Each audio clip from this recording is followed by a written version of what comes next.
Good evening, everyone.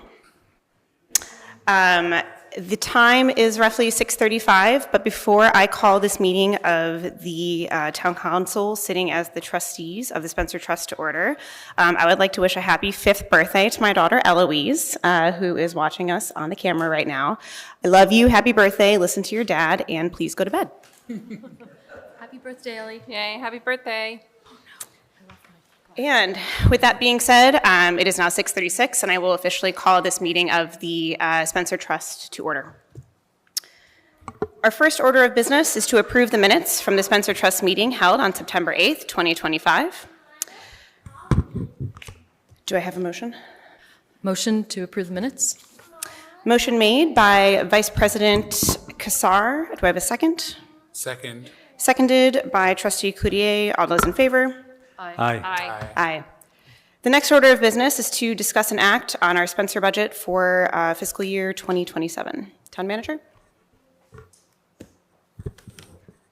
I'd like to turn it over to Herb Durfee, who's administering the Spencer Trust for us now.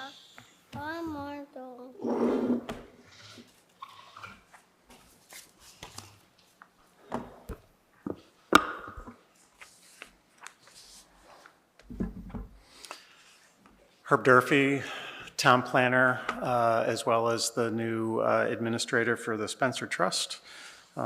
Thank you, Mr. Manager. Basically, what we've put together for you is in your packet.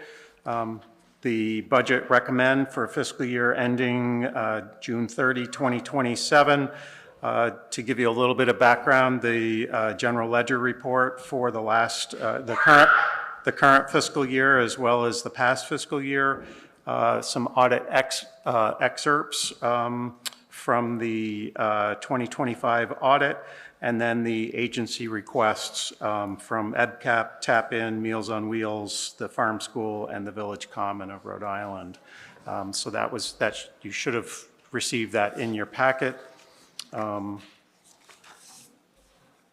Basically, what we're doing with the budget is trying to be lean and mean, as we did for this particular year, given that we had a little bit of oversight from our financial advisor from last year and as the audit report came out. But essentially, we're looking at home repair projects a little bit above from the current fiscal year of $40,000. The emergent fund 10, which would be a level fund. Day of caring community projects, $500 more, so $1,500. Management fees, we're just upping that a little bit with regard to what we need to have for the overall management fees. Legal fees, essentially just an earmarked sum of $1,000. The Spencer Trust Administrative Assistant, we're putting at $18,000, and essentially that covers Carradine Harrington, who is now who replaced Peggy and is working full-time in our particular department. So she helps out administratively from that standpoint. And then me serving as administrator, that falls under my current salary as overall the town planner. Marketing and advertising, essentially just an earmarked sum of $500. The super senior grants, looking to do another year of that. Essentially, the $37,500 is anticipating about 65 to 70 super seniors at about $500 an application.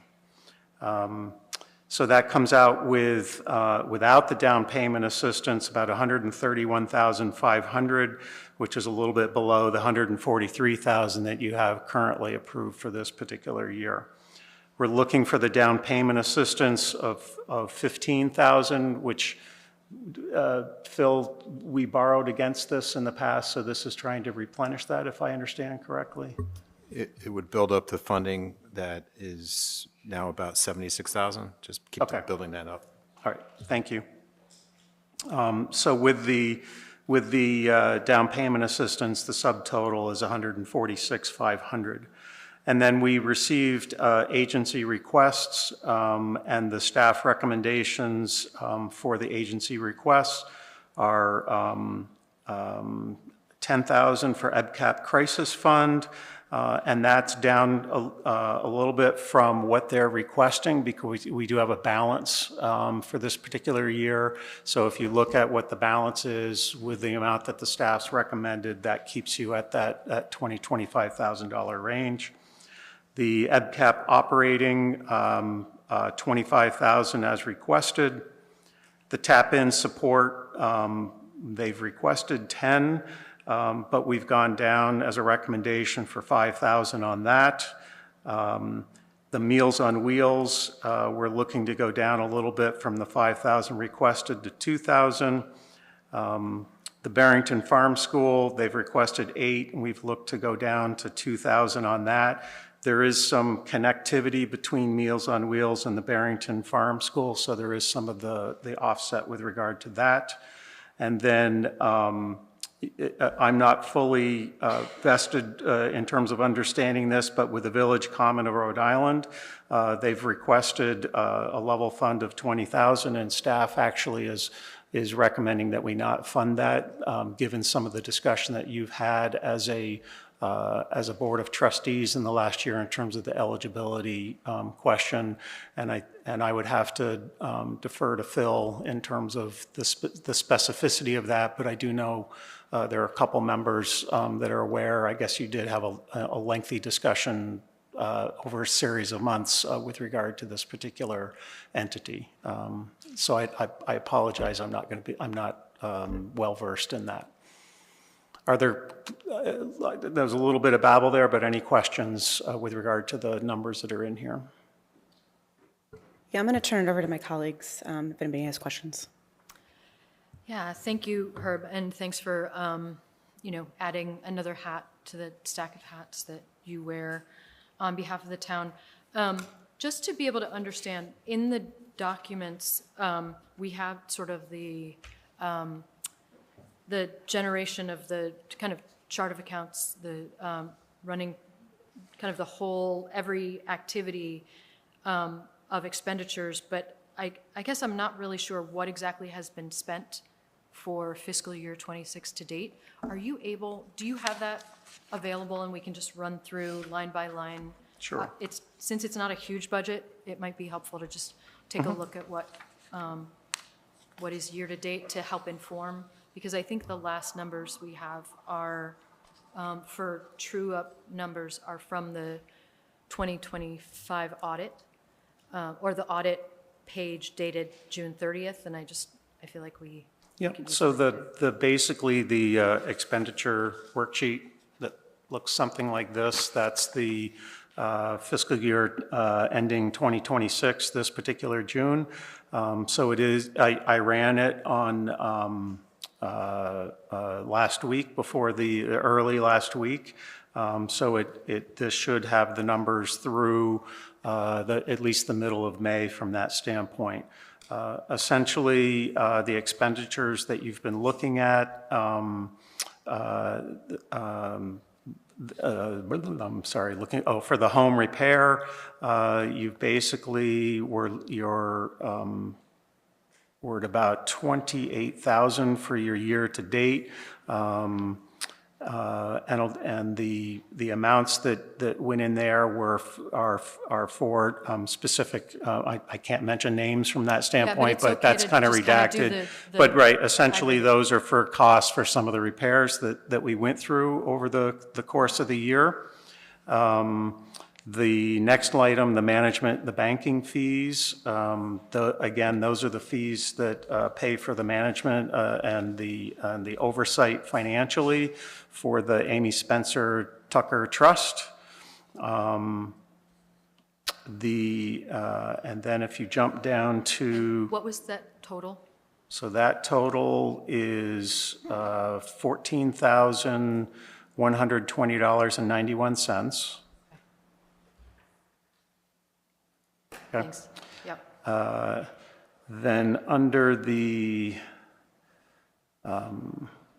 like emergent fund, Dave Caring, kind of what were the real numbers on those? Yep. So under the emergent needs, which is on the second page, you've basically, we've spent almost $3,600, so $3,560.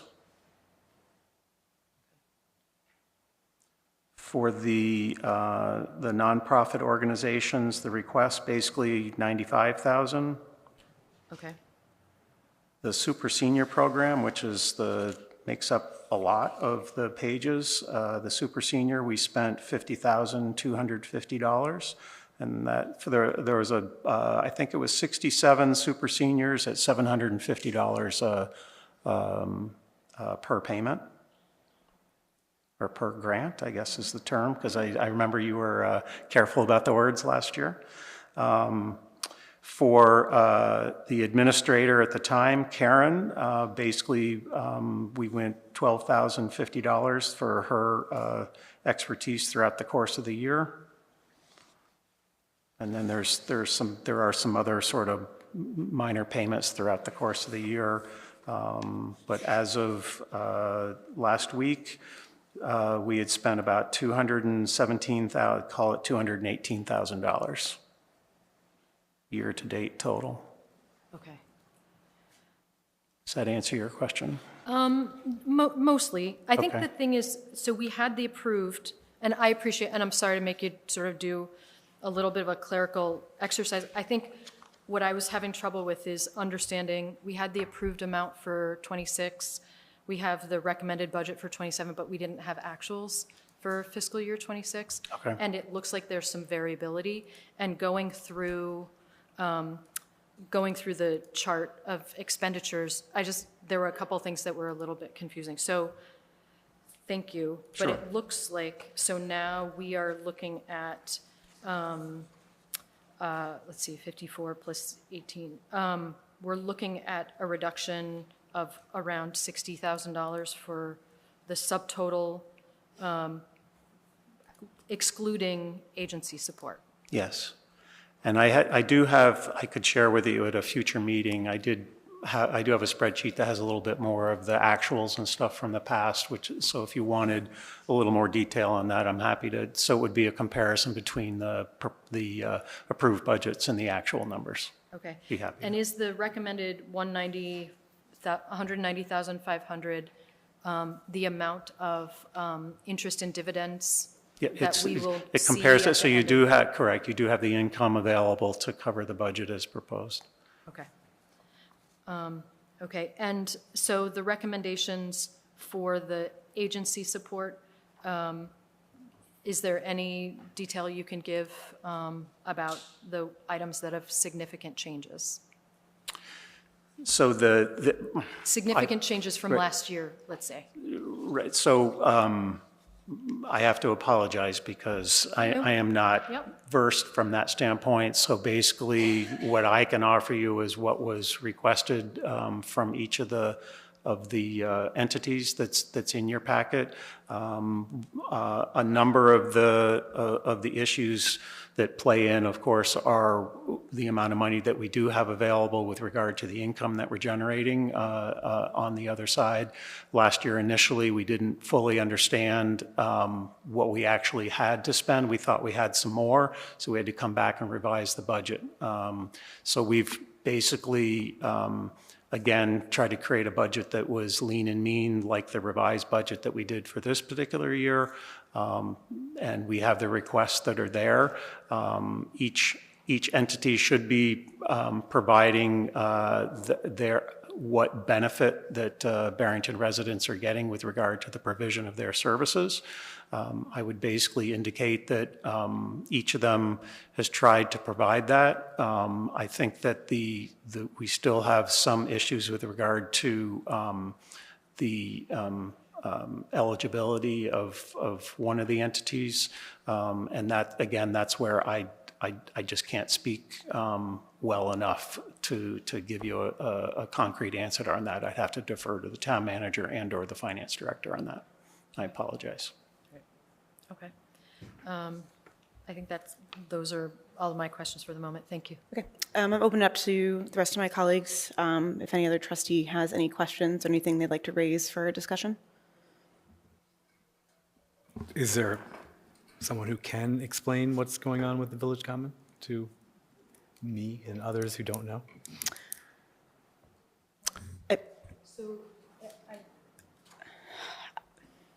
Just one thing is, our finance director is also a member, is also a trustee, so I don't know if the finance director or town manager would be willing to address this question. I'll be happy to give it a shot, but if, Great. in case Mary Ann might have additional thoughts, but the initial request, we talked to them, that was approved, and we talked to them, it was based on a percentage of people that get served by the village that didn't pay the suggested donation to get these services that they provide free of charge. So based on that, the calculation was $20,000 feels like it was would be achieving the goal of providing some support for the volunteers that help residents in need that are unable to pay the I forget how much the kind of subscription or something, I don't know what you call it, but the payment they're looking for to get the services that normally are being paid. We provided the funding as approved, and we had requested and tried to get from them a more detailed, specifically targeted plan from them to really document how they can provide services specifically for Barrington residents that are in a financial need. And I don't believe they haven't provided that. They didn't provide it for this particular round, so we're recommending until they can do that, we should pause any additional support until they can provide a program that's specifically tailored to meet Barrington residents based on income needs. I will say too, Trustee O'Neill, my read of the application, it was a bit more vague than the other applications for agency support we received. Those were very specified in terms of percentages of Barrington residents and how the agency support directly contributes and goes back to them. My other hesitation is, and I said this last year, we increased a lot of this agency support based on the cuts that were happening at the federal level and knowing that we needed to have more of that at a local level. $20K to me is quite a large ask. I don't know if that's helpful or not, but that's sort of my 2 cents on it. Thank you for that explanation. Does anybody else have any particular comments or questions before I open it up for public comment? I think just a question in regard to the home repair projects. So there's a recommendation to increase that number from $35,000 budgeted last year to $40,000 budgeted this year, but what we've spent to date fiscal year with 1 month remaining is $28,000. So the bump to $40,000, just curious about how that is explained. Is there an expectation of more requests, or are there more requests in the pipeline right now for this fiscal year that haven't been addressed? There are a couple in the pipeline as we speak. One specifically that is 15,000, and another that we haven't gotten all the bids in yet from that standpoint, but probably in the neighborhood of 3,500 to 4,000. And then we're also trying to potentially look. The sidebar is that we're potentially looking into partnering with another community with regard that applies for community development block grants. That's the home repair fund, so that we can mutually leverage each other in terms of those particular funds. And I do think that as I witness on the other side of one of my other hats, which is dealing with the zoning and the building office, that construction is going up considerably in terms of the costs and inflation, and that's only going to it's only going to affect those applicants that are coming in the door, especially that need some help and the contractors that are helping them out are witnessing their own increases in cost. I appreciate that. And, I keep thinking of going back to July of last year. We had that large storm where many trees were uprooted. I know there were many people, many homes in town that were, affected by that. And I suspect that's only going to increase and continue as we move forward.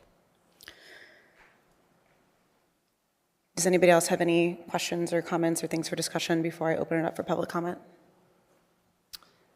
Just sort of a general one, because we moved away from a administrator that was their only task for the town, and now it's completely within the planning department. I know it was there, but we had a specified individual for that. Can you help me understand, is there like increased hours for the current employee? Is there bandwidth for this additional task? So the answer that a little bit around the bend, so to speak. But Peggy basically worked for us part-time from that standpoint, did not do anything Spencer Trust-wise. From true administrative aspect of things, we found that even with a little bit of the over the course of the year where we downsized some of the salary with regard to Karen when she was here, that there's actually been an uptick of the demand for it, and that it's really not just the hours might be generally the same in terms of requests, but it gets spaced out over the course of an entire day here and there from that standpoint, and not just the one day a week that she was in the office. So the benefit to taking the amount of money that she had and applying it on the administrative side of things, and she's there, it allows that position to go full-time from where Peggy was part-time, and then it allows someone to be at the door answering the phone 5 days a week instead of 1 day a week. So we think that we're being more responsive from that.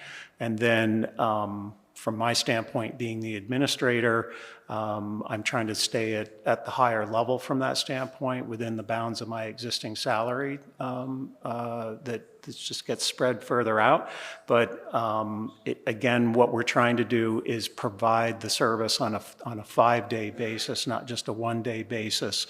Even though, again, it might, if you collapse it all, it might still be within that 1-day situation. But that's the rationale for what we've tried to do in repositioning the trust and its administration. Yeah, thank you for that. I just wanted to highlight because of reductions in that department, and then now adding a task from a separately funded special fund, that was okay, that the auditors don't have a problem with that sort of cross-funding and cross-application, which I know we've done before anyway, so that's okay. And that there was enough bandwidth, because I know a lot of people benefit from these services. Sorry for a response, but essentially this discussion had occurred prior to last week's FTR, sorry. And so we had kind of worked through this, and the way that we kind of like to look at it from a wellness standpoint is we might get handed some lemons, but we're going to make some lemonade out of it. So we're going to make it work. Happier than me. Mm-hmm. Thank you. Go ahead. Yeah. I'm just going to revisit a comment from earlier, because I pulled up the Spencer Trust bylaws, and because I think the criteria for applications is something that we need clarity on as we go forward with this recommended budget. So I just want to share that in distributing the trust income, so we're only distributing interest and dividends earned during the past year. The board shall use objective evaluative criteria to include but not limited to. And I think it's this first one that is just really critical, that we'd like to make sure we see across the applicant's state or federal welfare status. And then the second criteria is programs initiated by the Town of Barrington Board of Trustees of expanding access to affordable housing. That's not what we're addressing in this moment about the agency support, but we are addressing it in other ways. Special unique hardships faced by individual or family. Again, home repair emergent fund sort of thing, and nature of recipient charitable organization, and purpose and ability to deliver social services to the poor. And as part of the criteria of the fund, it uses the terminology from when it was established in 1936 of the poor and unfortunate. And so I think, despite the fact we wouldn't use that language at this time, I think we do capture that with state or federal welfare status. And if an organization isn't identifying the target population being served by some sort of state or federal status, then that sort of makes them ineligible for the funds of this. You may not be ineligible for other funds, but for this particular trust. I just want to have that out loud as part of our discussion. Thank you for that. Anyone else before I open up for public comment? Thank you. If you wouldn't mind just sitting right there, because we may need you again soon. I am now going to open up the floor for public comment. You have 3 minutes. Please state your name and address in the microphone. Just coming up.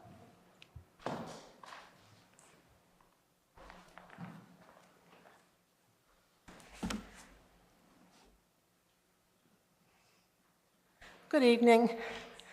My name is Rita Capitasto. I'm the Vice President of Family Development at EPCAP. I oversee all the social service programs. My address is 88 Thunder Trail in Cranston. I appreciate just a couple of minutes to update you and also thank you for your past support. It's made a big difference for us. We talked extensively last year about the volatile environment that all of us as individuals are living in, but also that nonprofit organizations are trying to survive in. Things have not gotten better in terms of the volatility, yet somehow EPCAP is strong, and we have to remain strong. We're the primary safety net provider for the East Bay area. And Barrington have a strong presence, not only making all of our services available for residents, but having specific programs in Barrington, such as our senior lunch program that we provide at the PEC Center. We're planning now with Phil and other town employees to bring programming to the community center, no charge to the town. No additional expense to residents as well. And we have our integrated health facility on, I always want to say Old Colony, was a previous place, but Old Colony Road, where we have medical, we have substance use treatment, we have pharmacy services, we have behavioral health. The availability of the funds for general operating support is invaluable to us. With the volatility in the environment, we've had several times programs just being abruptly cut or being threatened, and having some flexible funding allows us as leadership to respond in a nimble way to preserve programs that are very much needed. So I want to thank you, and also for considering potentially increasing the support for our general operating, so leadership can make those decisions in the moment as things continue to be somewhat unpredictable. In terms of the crisis funds for residents, we did request $20,000 this year. It's true that we have a balance, and we probably will do okay, with the cut that's being recommended. At the same time, we had a request today from a family of 4 who has a $6,000 electric bill. So the need is not less. What I'd like to do is work with the town this year around messaging to hopefully reduce the stigma and educate residents about the availability of the funds, and potentially also look at increasing the amount that we might be able to provide to any individual and family. So we'll work with whatever it is that you approve for us. And again, just be assured that we're using the funds wisely. The need is huge. We've been responding to crises, I think, in a very strong way. We've actually increased some services, such as our recovery services. We've hired a number of health providers and have no wait in our East Providence and Barrington medical facilities. We've added walk-in appointments for existing patients.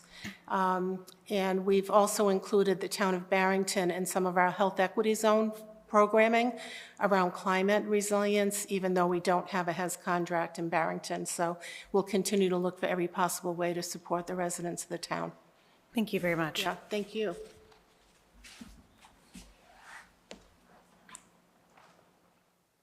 Additional public comment? Just come on up.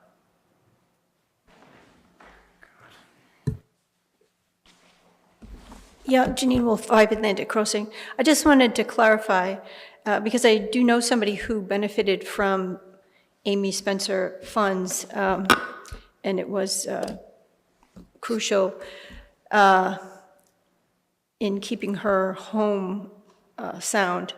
But I think I just heard you say that, and maybe this just needs to be clarified, that people would not be considered for Amy Spencer funds if they were not already on public assistance with the state or the federal government. So somebody who's just like working 2 jobs and piecing these together, managing to keep a roof over their head that maybe they inherited, they will not qualify for Amy Spencer funds unless they are also receiving, I mean, some people just would never apply to be on public assistance from the state. And I just wanted to clarify if that's what you meant. Thank you. Any more public comment?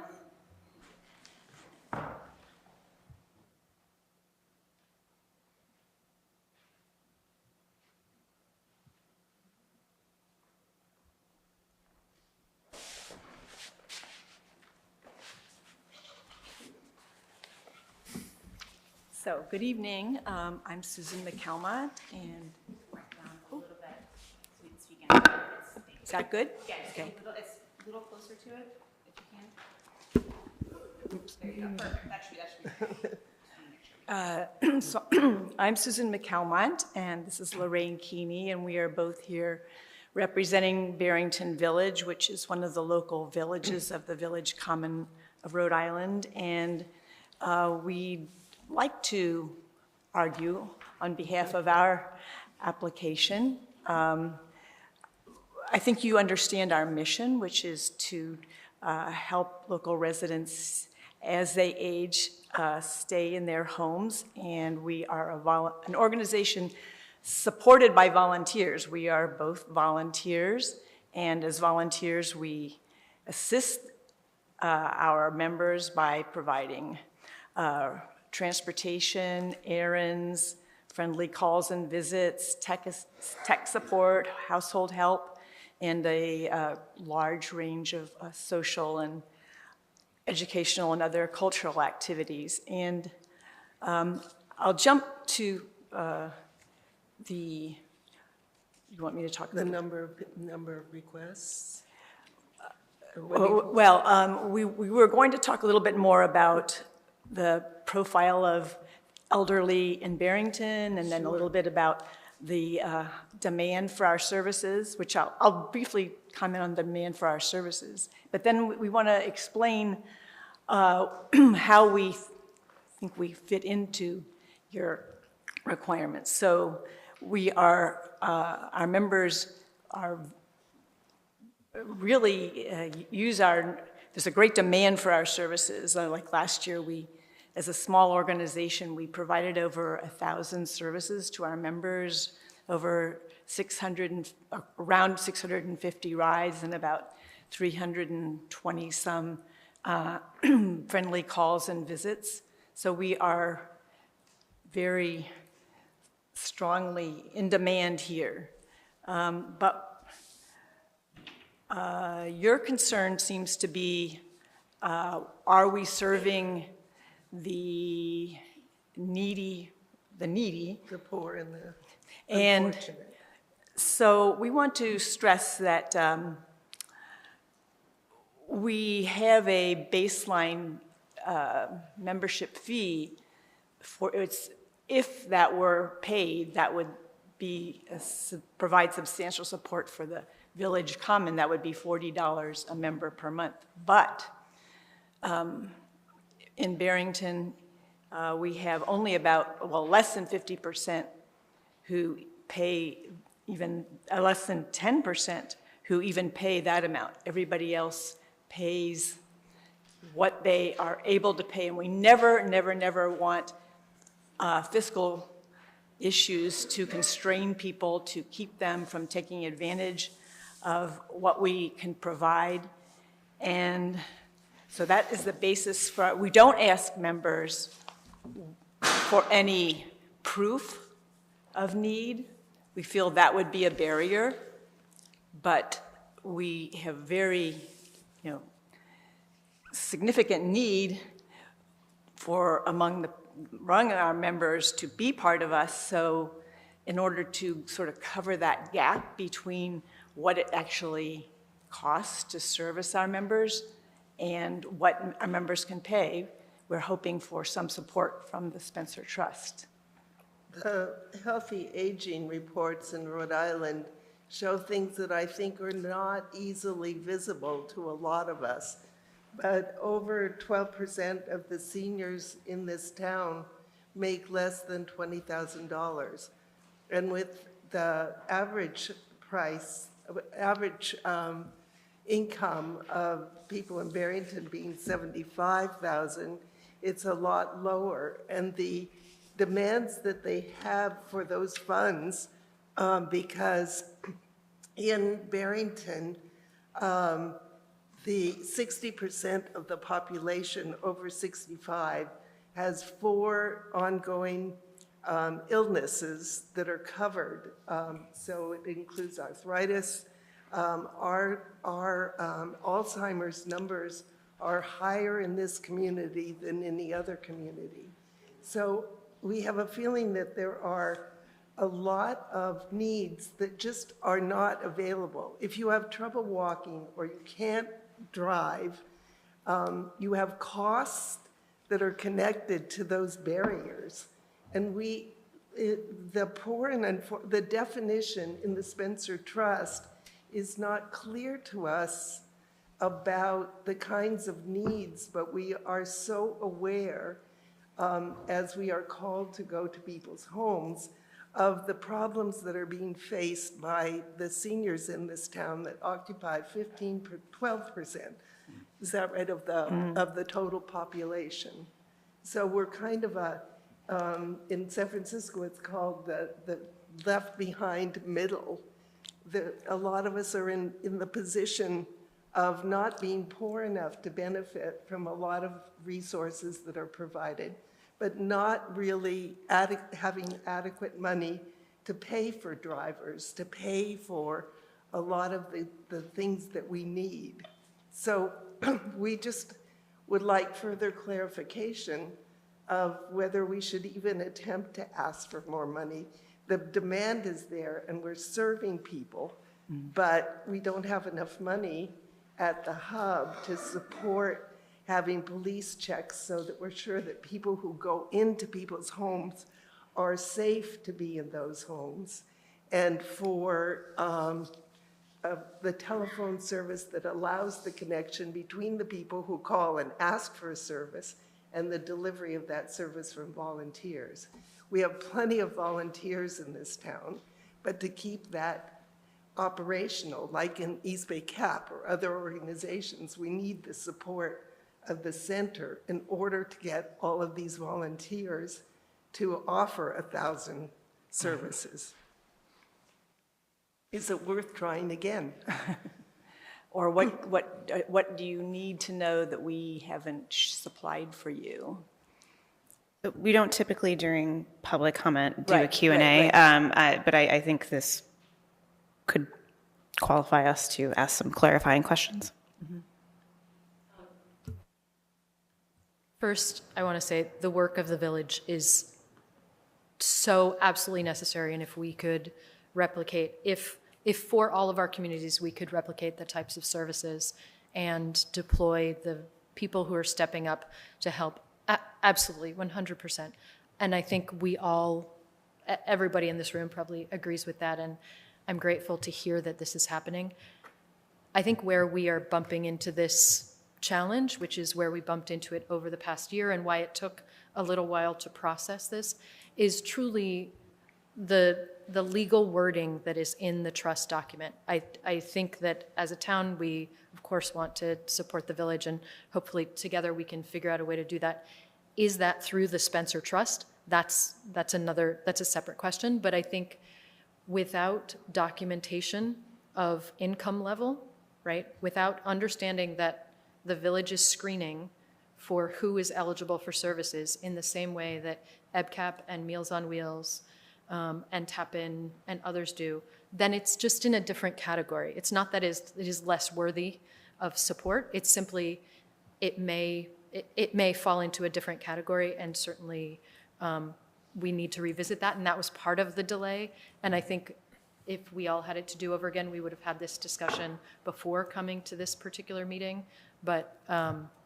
So I think that if that helps at all to clarify a bit.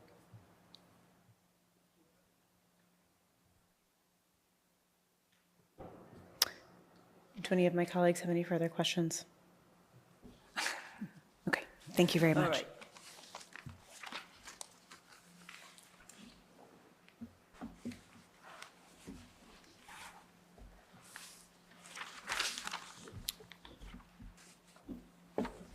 Okay, thank you. Is there further public comment? Can I respond to the question raised earlier? Sure. We do not require somebody to be getting assistance through other programs, so you have to qualify based on your income. Thank you. Gail Reed, 226 Foot Street. I'm here for the Barrington Farm School, and I just wanted to say thank you for past, the Spencer Trust past monies that we get, the grant money, and that we'll work with whatever we can do, since that's our mission. So whatever you can do, that would be great. That's it.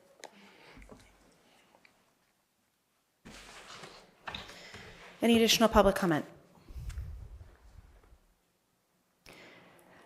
Seeing none, I'm going to close public comment and turn it back over to my colleagues for additional discussion. I do have a point of clarification for our finance director and the administrator.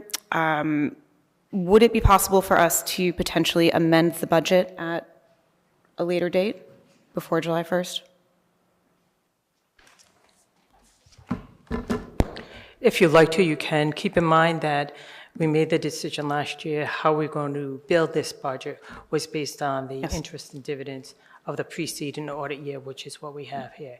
If you're looking for a small amount, we can probably make that do, but anything significant would not be in violation, but would not be what we agreed to do going forward, as we come to understand as to the fact we can only use the principal and interest received to fund this program. Thank you. Does anybody else have questions for our finance director while she's up here? Thanks.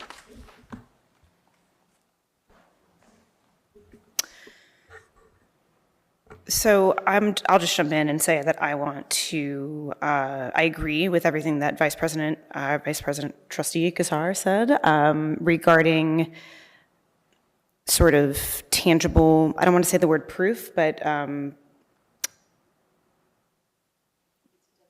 demonstration of, thank you, sort of how the funds are being used and what percentage of Barrington residents really are benefiting from those funds.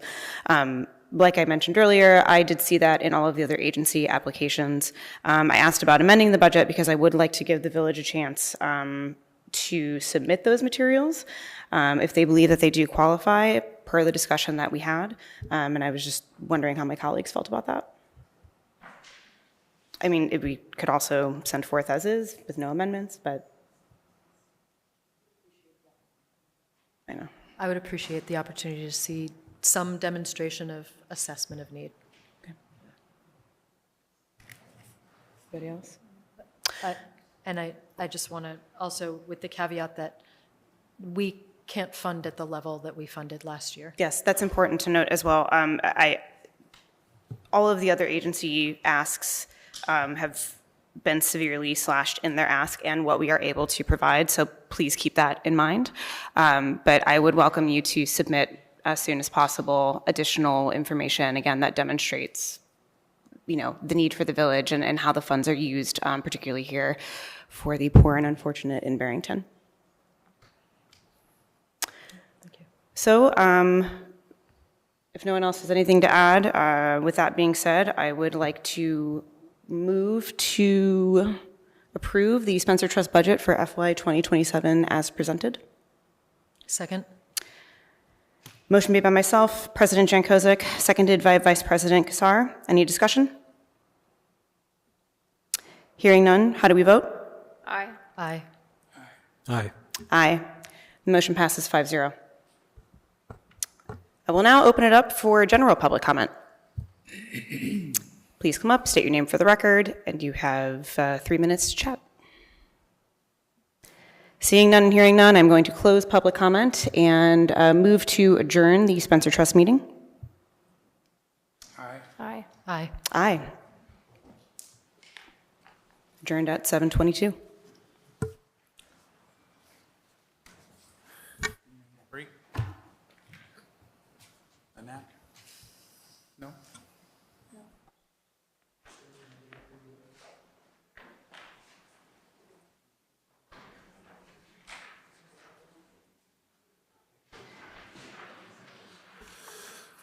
All right, the time is 7:18 by my clock.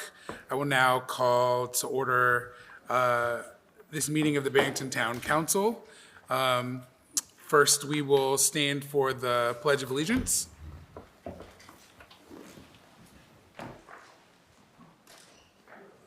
I pledge allegiance to the flag of the United States of America and to the republic for which it stands, one nation, under God, indivisible, with liberty and justice for all.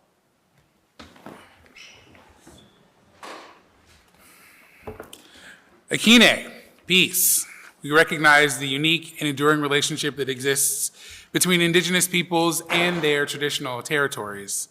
We acknowledge that we are in the ancestral homeland of the Pokanoket tribe within the original territory of the Pokanoket Nation. We commit to ongoing efforts to recognize, honor, reconcile, and partner with the Pokanoket people whose ancestral lands and water we benefit from today. Akine, peace. We do have an executive session on our agenda, so I would go ahead and move that we go into executive session in accordance with RI General Laws 42-46-5A2 to discuss litigation. Is there a second? Seconded. The motion made by myself, seconded by Councilor Jankovic. All those in favor? Aye. Aye. I also vote aye. The motion passes 5-0. We're now in executive session.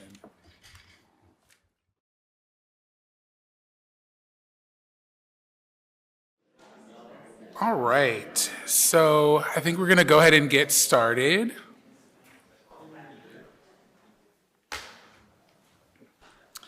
All right, so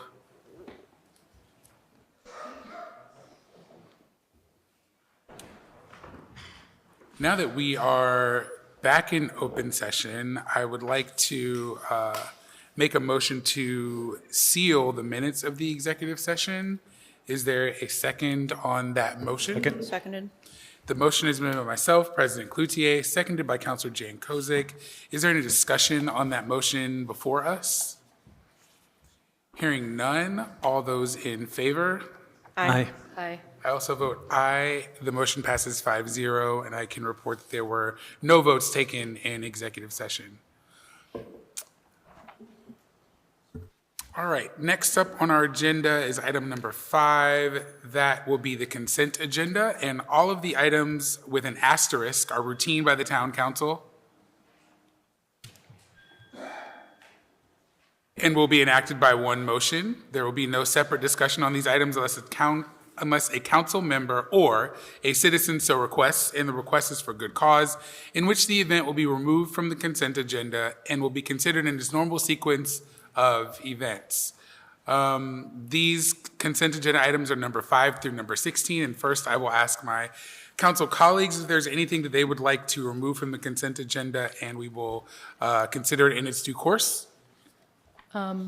I request that we remove the second bullet point on agenda item number 6, and then agenda item number 9. All right, so we have agenda item number 6 and agenda item number 9. Is there any other agenda items that anyone of my colleagues would like to pull from the consent agenda? Hearing none, is there any member of the public who would like to pull an item from the consent agenda? Yes, ma'am.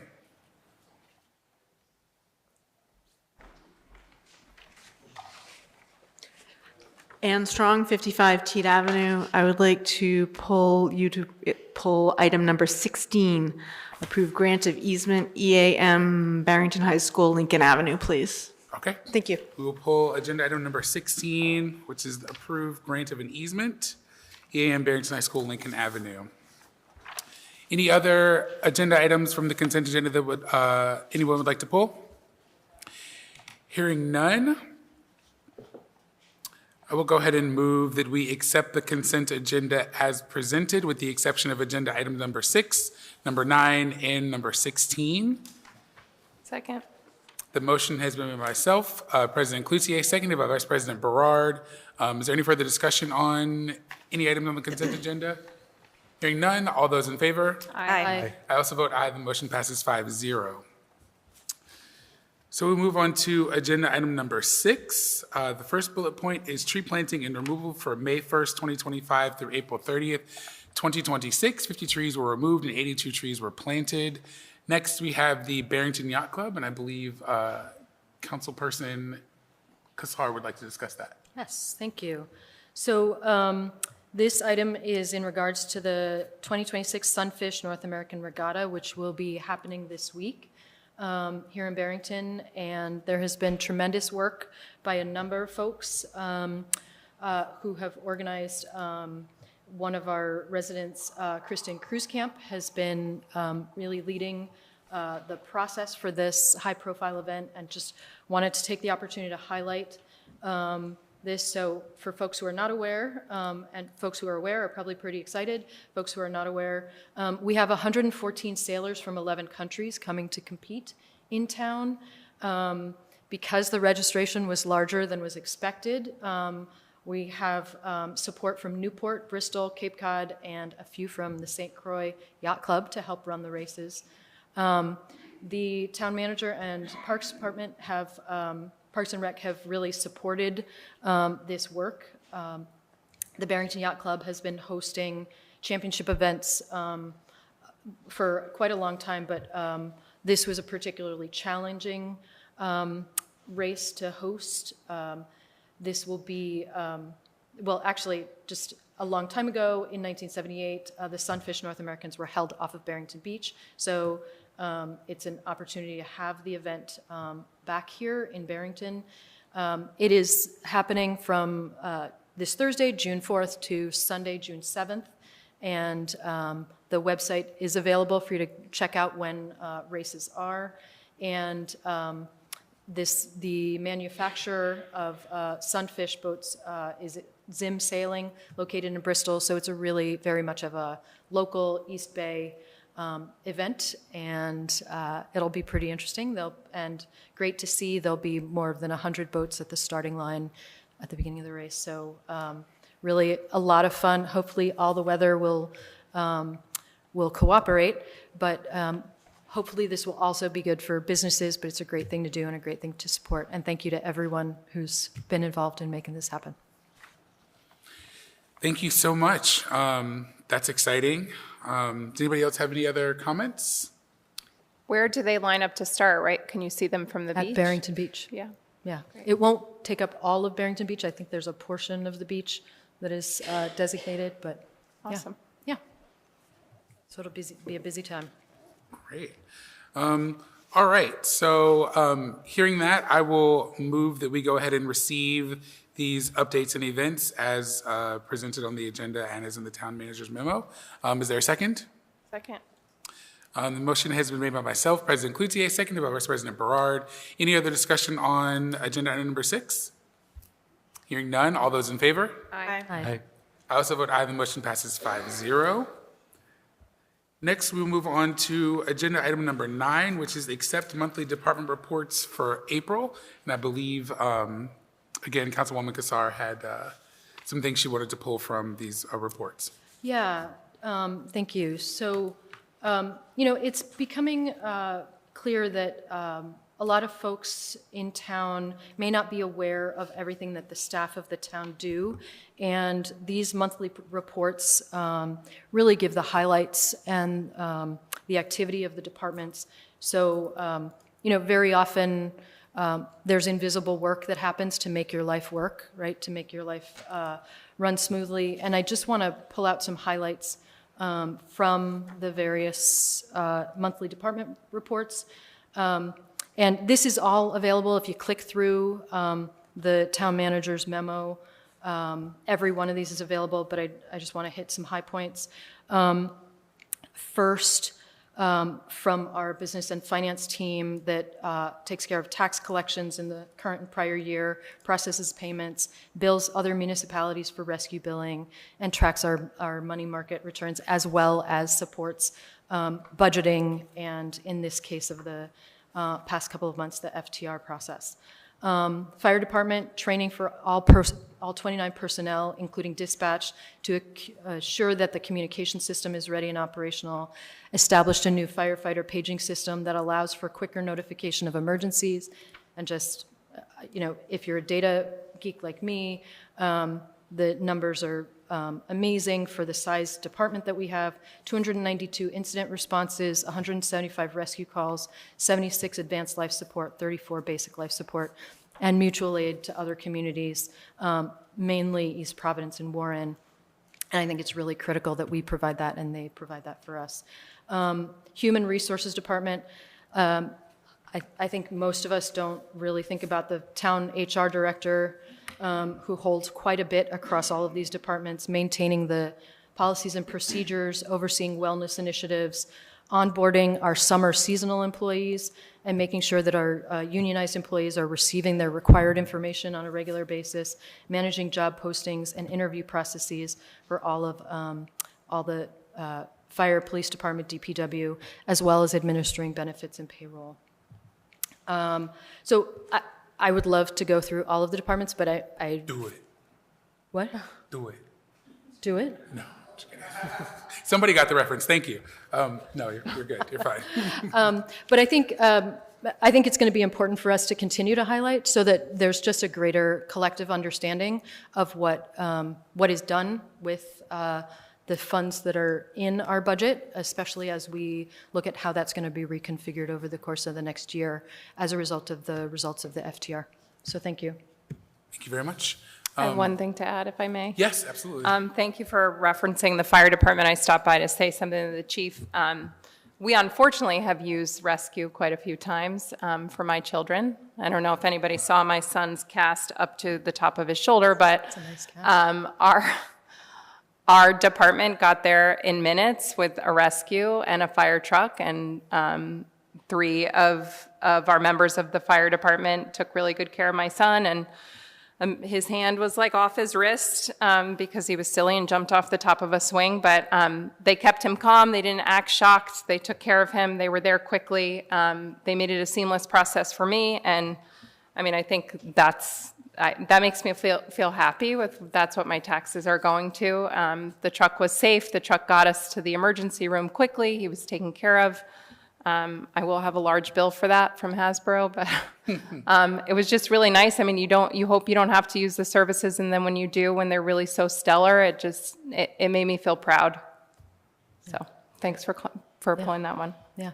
I am going to take liberties only because, and I really would happily go through all of the department reports, but I just want to call out one which was particularly important all of them were important in May, but I just want to call out the town clerk's department because this is 3 full-time folks and 2 part-time folks who managed not only to execute on our first ever exciting, lively experiment of a financial town referendum, but continued to maintain the work of the clerk's office, maintaining the voter registration system, still managing all the cemetery work, probate work, land evidence, licensing, collecting fees, managing vital records.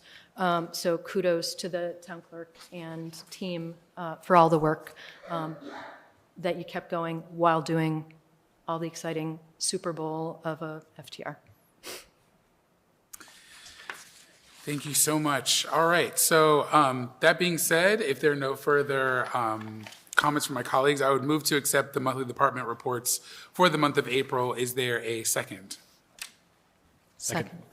The motion has been made by myself, seconded by Councilor O'Neill. Is there any further discussion on the motion before us? Hearing none, all those in favor? Aye. I also vote aye, the motion passes 5-0. Next, we move on to agenda item number 16, which is to approve the grant of an easement for EAM Barrington High School, Lincoln Avenue, and I believe this was pulled by a resident. So if you would like to come up and speak about it.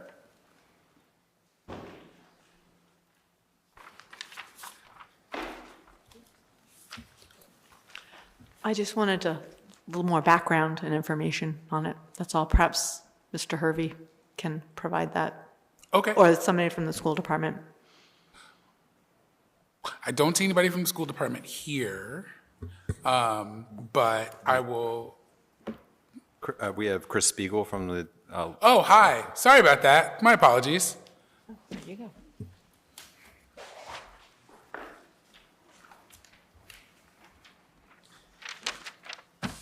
How are you? Well, thank you. Good evening, Chris Spiegel, One River Oak Road, and also the owner's project manager for the Barrington District-wide Capital Did you say Improvements Project. onerous? Owners. Owners. Owners. Oh, I was Sometimes, though, sometimes. Okay, that's an interesting way to introduce yourself in a town council meeting, but cool. I got your reference also. Okay, by the thank way. you. This is an easement request from Rhode Island Energy for a second transformer location for the high school. Transformers step down power from wires to the usage levels for a school. These are required because we're bringing in a new electrical service into the building.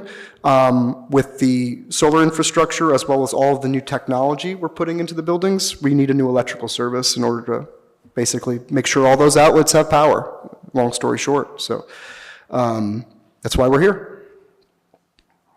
Do any of my colleagues have any questions? Mr. Spiegel? No? Okay. I'll see you a little bit later on the agenda. Okay, sounds good. Ms. Strong? Anything else? Okay. All right, if there's nothing further, then I will go ahead and move to approve the grant of an easement for EAM Barrington High School, Lincoln Avenue. Is there a second? Second. The motion is moved by myself, seconded by Councilor Kassar. Is there any further discussion on the motion before us? Hearing none, all those in favor? Aye. I also vote aye, the motion passes 5-0. All right, if it's okay with my colleagues, I've had a few requests for some shuffling of the agenda, specifically agenda items number 23 and number 24. Number 23 is discuss and act on a proposed contract with Neighborhood Sauna. Agenda item number 24 is discuss and act on ordinances. There are 3 public hearings, so if it's all right with my colleagues, I will go ahead and start with agenda item number 23, which is discuss and act on a proposed contract with your Neighborhood Sauna, which is Sauna Cool, to operate at Barrington Beach. I believe just last month, last month was May, that's right. The council approved a request to operate a portable sauna at Town Beach during the Recreation Department's beach camp out on May 16th. Sauna Cool is also requesting council approval to operate at Town Beach on an ongoing basis, which requires a contract between the vendor and the town. So have we received that contract? We looked over that contract? We have a proposal, but we'll button up with the formal contract. Okay. Do any of my colleagues have any questions or concerns? I'm sorry, I absolutely wasn't able to hear that response, Town Manager. I'm sorry, we have their proposal, but we will button it up with an actual formal agreement with them. So There's nothing for us to look over. So we're moving forward with a contract, an ongoing contract with this vendor? Is that The request is to authorize the town to execute a contract with them. If you need to see more detail, we can come back, but Okay, so I have a question in regards to this item.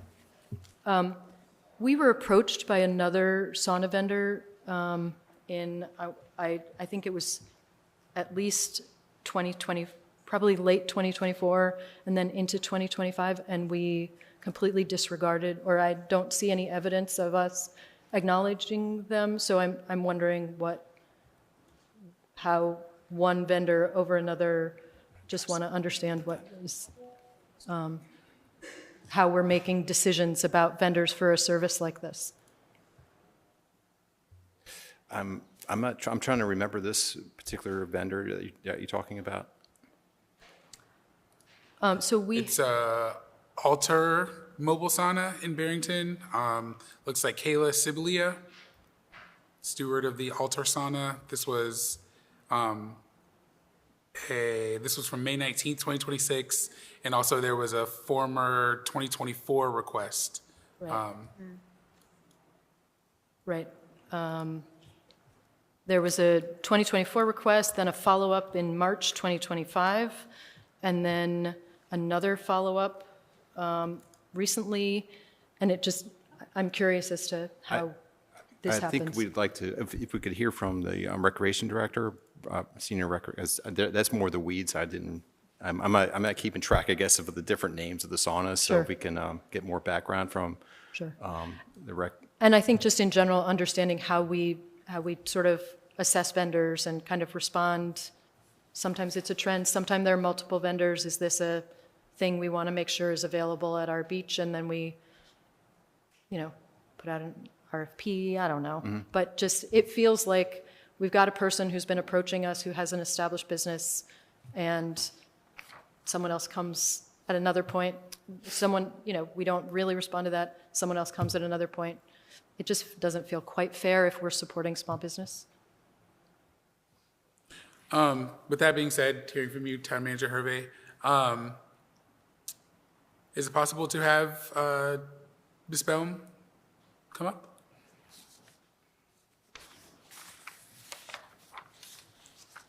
Hi there. And if you need, we can bring this to the top of your inbox. But we're looking at an email from Alter Sauna, which was a request for an approval. It said this was back in May of this year, and then March of 2025. They've been approved to operate in 3 towns. They have complex insurance, regulatory and quality logistics. They've been featured in. They've taken place in sauna events throughout Rhode Island, Massachusetts, New York City. They've been in Vogue magazine and Women's Health. And so I think our question was just, we have, Sauna Cool, but then we also get, seemingly out of the blue, we get an email from Alter Sauna. So we're just kind of wondering, was there a specific reason why? And not trying to, what's the word I'm saying? Not trying to rake you over the coals, but we just want to understand. Okay, so in 2024, that was prior to me. In 2025, Mike Seward was the chair of Parks and Rec, and the committee decided to forego a sauna at that time. Okay. So the committee decided to forego a sauna, and then we have Sauna Cool who pops up, and then because of Sauna Cool being on our agenda, being talked about at our May meeting, then this other sauna comes back and says, well, hey, I wanted to do a sauna too. Right. So I think what my priority here is not to, I don't have a preference. All the saunas are great. But here we have a small business that is trying to do business with Barrington. I want to make sure that we are coming across as a business-friendly community. And so we had December 2024, March 2025. I think there was also one late 2025, and now again in 2026. So it can look like Agreed. It's, So- oh, we have a reason because we just had a personnel change? Or do we actually, like, how can we make sure we have a process? So I did, I copied all her documents. I almost like was a partner with her in the 2025 meeting. And no one on that committee was interested at that moment. So is this, and this is probably not a question for you. And this is I probably- don't, I didn't bring the minutes from that, but I can definitely forward that from Okay. the 2025 meeting. Okay. I guess the kind of the next question would be, can we have multiple sauna vendors? Do we have like, there's no exclusivity clause in this with Sauna Cool, right? You know, I'll let the town manager and staff speak to the practicalities, but just as far as legal advice, you know, bidding isn't required because here the town, correct me if I'm wrong, we're not purchasing anything. It would be possibly the opposite, right? Concessionaire contract, someone potentially paying us or not to use town property. So again, there's no requirement that we bid. We have to act in good faith and with the town's best interest in mind. So it is up to town administration and of course the council in terms of how much, I guess, due diligence you want to do to see if there's someone else or how many other vendors are out there and, you know, making the best deal for the town. So should we be recommending to a business when they reach out to us like that, ask to be put on the town council agenda? Like what is I think I'm not clear on what's the process in a situation like this. I don't know how Sauna Cool got to us in May. So can we just make sure when businesses want to work with us, kind of like the food truck guys came by, what is the process so we can make it easy for business to, you know, find customers in Barrington? I mean, I don't think the council has to approve this tonight. We could put it back out to an RFP and see what we get and come back in July. I don't want to create a more complicated process. I think I want to make sure that we as a town have a clear, what happens when you would like to have some sort of concession in a park or at the beach, and make sure that everyone is treated equally to the equal available information. We've done it both ways. We've had like this, or we've bid it out. So it's, if you feel like you'd like others to have the opportunity to bid on it, we can bid it out. I don't think that the summers are peak season. I don't think that's a problem, so. I don't think that's so much the issue. I think it's fairness to businesses and supporting small business. So how they approached us, they went through the, Walter, our building official, and he sent the company to us, to Recreation. He thought that's where they should start if they wanted to have a business in town. Did this one go to Parks and Rec? It did. meeting? They've been twice, yes. And then Parks and Rec, this time, this compilation of Parks and Rec said, yes, go Yes. forward with it. Yeah, I can see how it happened. But I think we have an opportunity to be like, hey, the Yeah. town's considering it. Yeah. So why don't Everybody we- provide information. Right, so anyone who's going to who's interested in having a concession at any of our Parks and Rec facilities will first go to the Parks and Rec committee, and sort of request approval there, and then we get it to here. Some part of that doesn't seem, something's missing. Well, some of it is really straightforward, like the food stand, I think, has been the same vendor, comes up every time we approve it, it's not a big conversation. But if we did have a process that was like, if you're interested in trying something at the beach, applications are due by X day. And then I think that, like any other committee, Parks and Rec is like, oh, that would be a good idea or not a good idea. And then just at least there's a step process. Did you fill out the application? Did it make it through step one? But I think in this particular instance, we have two interested vendors. I know Sauna Cool did the camp out, right? Yes. Which So I sounds think like it was a complete success. Huge. Yeah. Which is great. Totally booked out, and lots of positive feedback. And it was listed in the paper, and we have comments from the campers, the families, so it's super. Yeah, awesome. Kudos to Parks and Rec for putting it on the table. I'm of the opinion, like, we have some time here. Let's let both of them express their interest.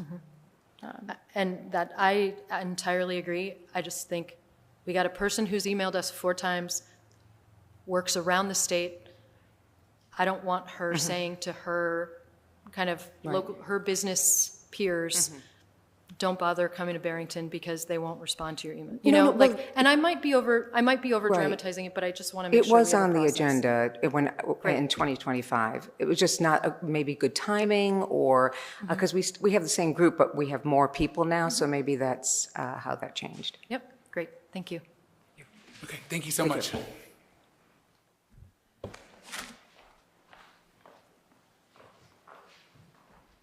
All right. So we do have a motion in our materials. We do have one, Sonda, that we know.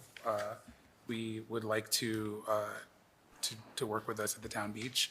I'm sure that one of us will reach back out to alter Sana to tell her to come back. So does anybody else have any other comments about Sana Cool or the contract, which will be subject to final review by the solicitor? Okay. I will move to authorize the town to contract with Sauna Cool to operate a portable sauna at Town Beach, subject to final review by the solicitor and the completion of all required paperwork, fees, provision of insurance, etc. Is there a second? Seconded. The motion has been made by myself, President Cloutier, seconded by Councilor Jankovic. Is there any further discussion on the motion before us? Hearing none, all those in favor? Aye. Aye. I also vote aye. The motion passes 5-0. Sorry, I'm an A. I'm an A. Okay, the motion passes 4 with 1 nay. 4-1, sorry. All right, next we have agenda item number 24, which is discuss and act on ordinances. We don't have any ordinance for introduction, but we do have 3 for public hearing. First, we will go with ordinance number 2026-3, which is an ordinance amendment to Chapter 169, Taxation, Article 7, Military Service-Related Exemptions, Veterans, and Totally Disabled Veterans. This ordinance would officially enact the changes approved by the council at the April 6th meeting to increase the tax credit amounts as follows. The flat veterans exemption would increase to $445.78 starting July 1st, 2026, and to $550 starting July 1st, 2027. And the 100% disabled exemption would increase to $670.78 starting July 1st, 2026, and to $1,000 starting July 1st, 2027. Before I open the hearing to the public, do any of my colleagues have any comments or concerns? Okay. No concern, but just to let you know, we do have a representative of the Veterans Advisory Committee here with us. Okay. All right, so I will officially open the public hearing for ordinance number 2026-3.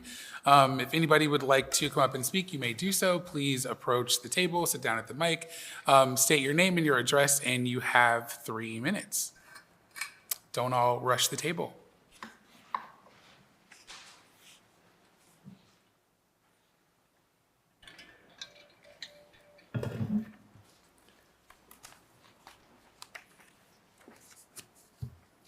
Good evening. Hi there. Jeff Martin, 248 New Meadow Road in Barrington. I'm part of the Barrington Veterans Advisory Committee as well, and I just wanted to say on behalf of the Barrington Veterans Advisory Committee and Barrington Veterans Community that I appreciate you taking up this ordinance and putting it into practice. Really appreciate it. That's all I have to say. Absolutely. Thank you so much. All right, thank you. Any further public comment? All right, hearing none, I will officially close the public hearing and ask again if if there's anything that they would like to say.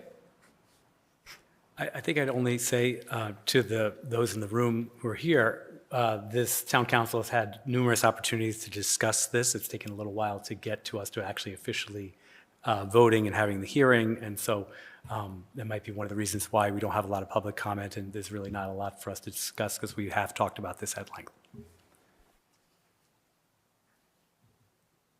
Any other comments from my colleagues on the council? All right, hearing none, I will move to approve ordinance 2026-3, amending chapter 169 taxation, article 7, military service related exemptions, veterans and totally disabled veterans as presented. Is there a second? Second. The motion has been made by myself, seconded by Councilor O'Neill. Is there any further discussion on the motion before us? Hearing none, all those in favor? Aye. I also vote aye. The motion passes 5-0. Next, we'll move on to ordinance number 2026-4, an ordinance amendment to chapter 169 taxation, blind category. Ordinance 2026-4 would set the tax dollar credit reduction for those who are legally blind to $750, an increase of about $200 compared to the existing tax credit amount received by the 9 residents who currently qualify for the benefit. Before I open the public hearing portion, do any of my colleagues have any questions?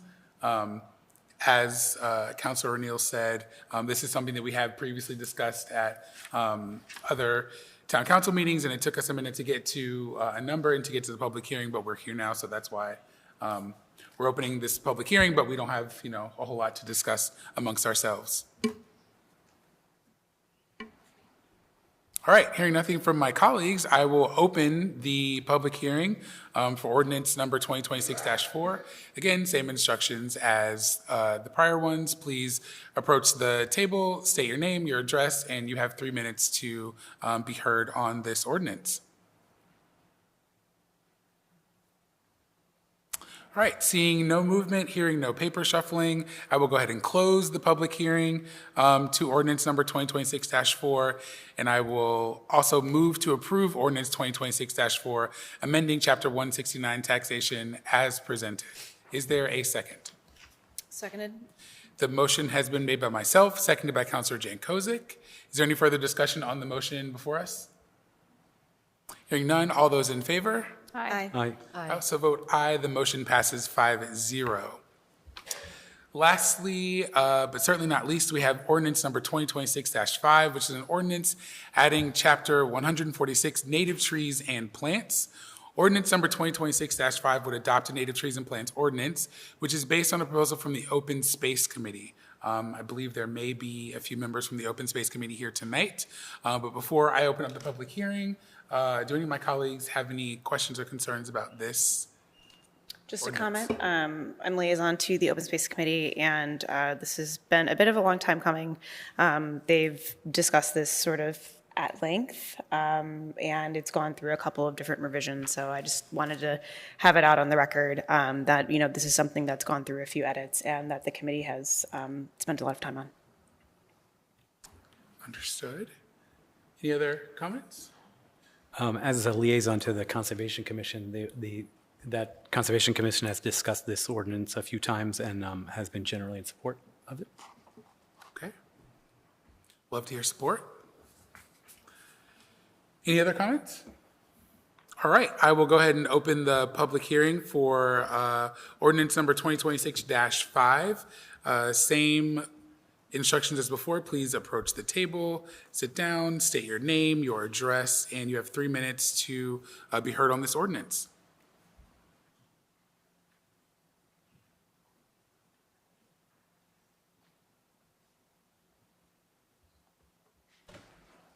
Hi, good evening. Kelly Reese, 251 Soames Road. So I'm the chair of the Open Space Committee, and like the previous speaker, I just wanted to thank you all for considering this ordinance and for reading it in to the record as well.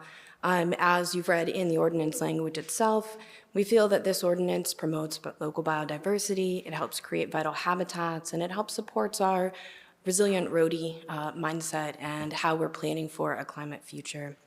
Another thing that this ordinance would do is help us protect the open spaces that we have today. So a lot of those open spaces are riddled with monocultures of species that have come in through landscaping. You might think of things like the Norway maples, the autumn olives, maybe even the burning bushes, things that you see and of course you think aesthetically add a lot of beauty, but in fact they do a lot of damage to our open spaces. They change the structure, the function and the processes of these systems. They provide less food and habitat, less insects, less cover, less nesting areas. And so this ordinance is meant to not only look into, very specific projects for planting, but also to promote the overall health of our open spaces in the community. Thank you. Thank you so much. Further public comment during this public hearing portion for ordinance number 2026-5? Going once.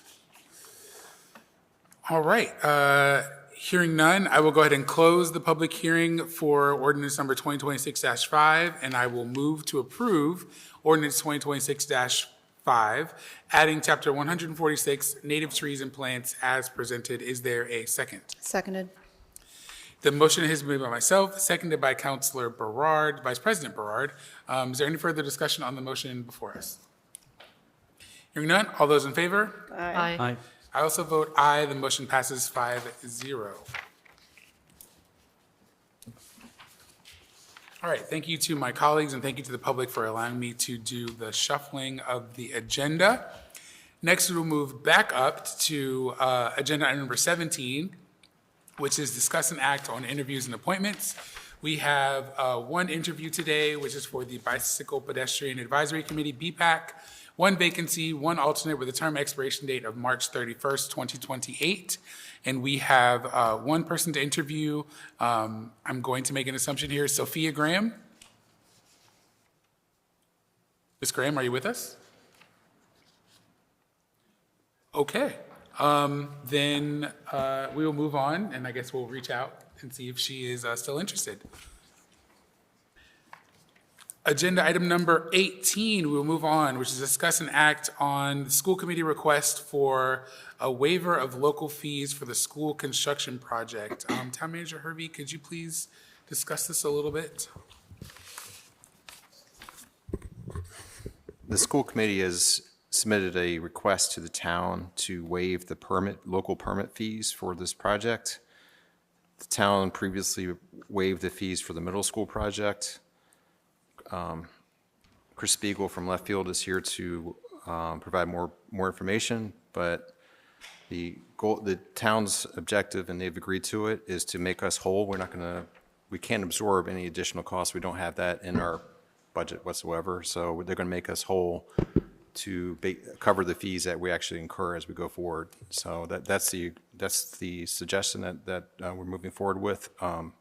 Other towns also waive these fees. They're not reimbursable by RIDE. So I know Chris can add a lot more than I just said, so. All right. That was sounds pretty good. So nothing to say? So no, just what this partnership will allow us to do is add over $1 million of educational programming scope into the schools. So that's the delta between what we are setting aside in our budget and what the full waiver fees would be is over $1 million. So it's a substantial additional investment that we can put into a lot of into the classrooms essentially. So. All right. Do any of my colleagues have any questions? Yeah, can you talk a little bit more about that actually and how that would be incorporated and what exactly that means? So sure. So as we develop our budgets, we often identify scope that we call add alternates. Add alternates are scope items that we want to get pricing for at the very beginning of the project because we know that they are important or they've been value managed out of the project. An example would be full height tile in bathrooms on all walls, right? Sometimes a common value management technique would be to provide half height tile on wet walls only, so the wall that has the actual appurtenance for the bathroom on it. Obviously, for operation maintenance and for the life of the school, you would like to have wet tile on all walls. So that's an example of an add alternate that we identified because it's easily added back into the project as you move forward through the project. Additional ad alternates are a bunch of extra playground equipment that we've identified to go into the permanent playgrounds. These are things like additional sunshades, additional kind of like one-off devices that aren't like big structures, more like some of those things like you've seen in musical instruments, sometimes you see drums, those types of things. Those are ad alternates because they're very easy to add back in at the end of the project once we've moved past our risk or our contingency. So our risk on this project, on every major project in Rhode Island, is in the soils and in the structure. Once you get past your soils and you go vertical, your foundations are in place, you move past a lot of those biggest risks in projects. So then we would start releasing basically cash back into the project to buy some of these ad alternates. What this allows us to do is buy some of them now, some of the ad alternates now. Sure. Do you have any idea what you're thinking about buying now if we were to?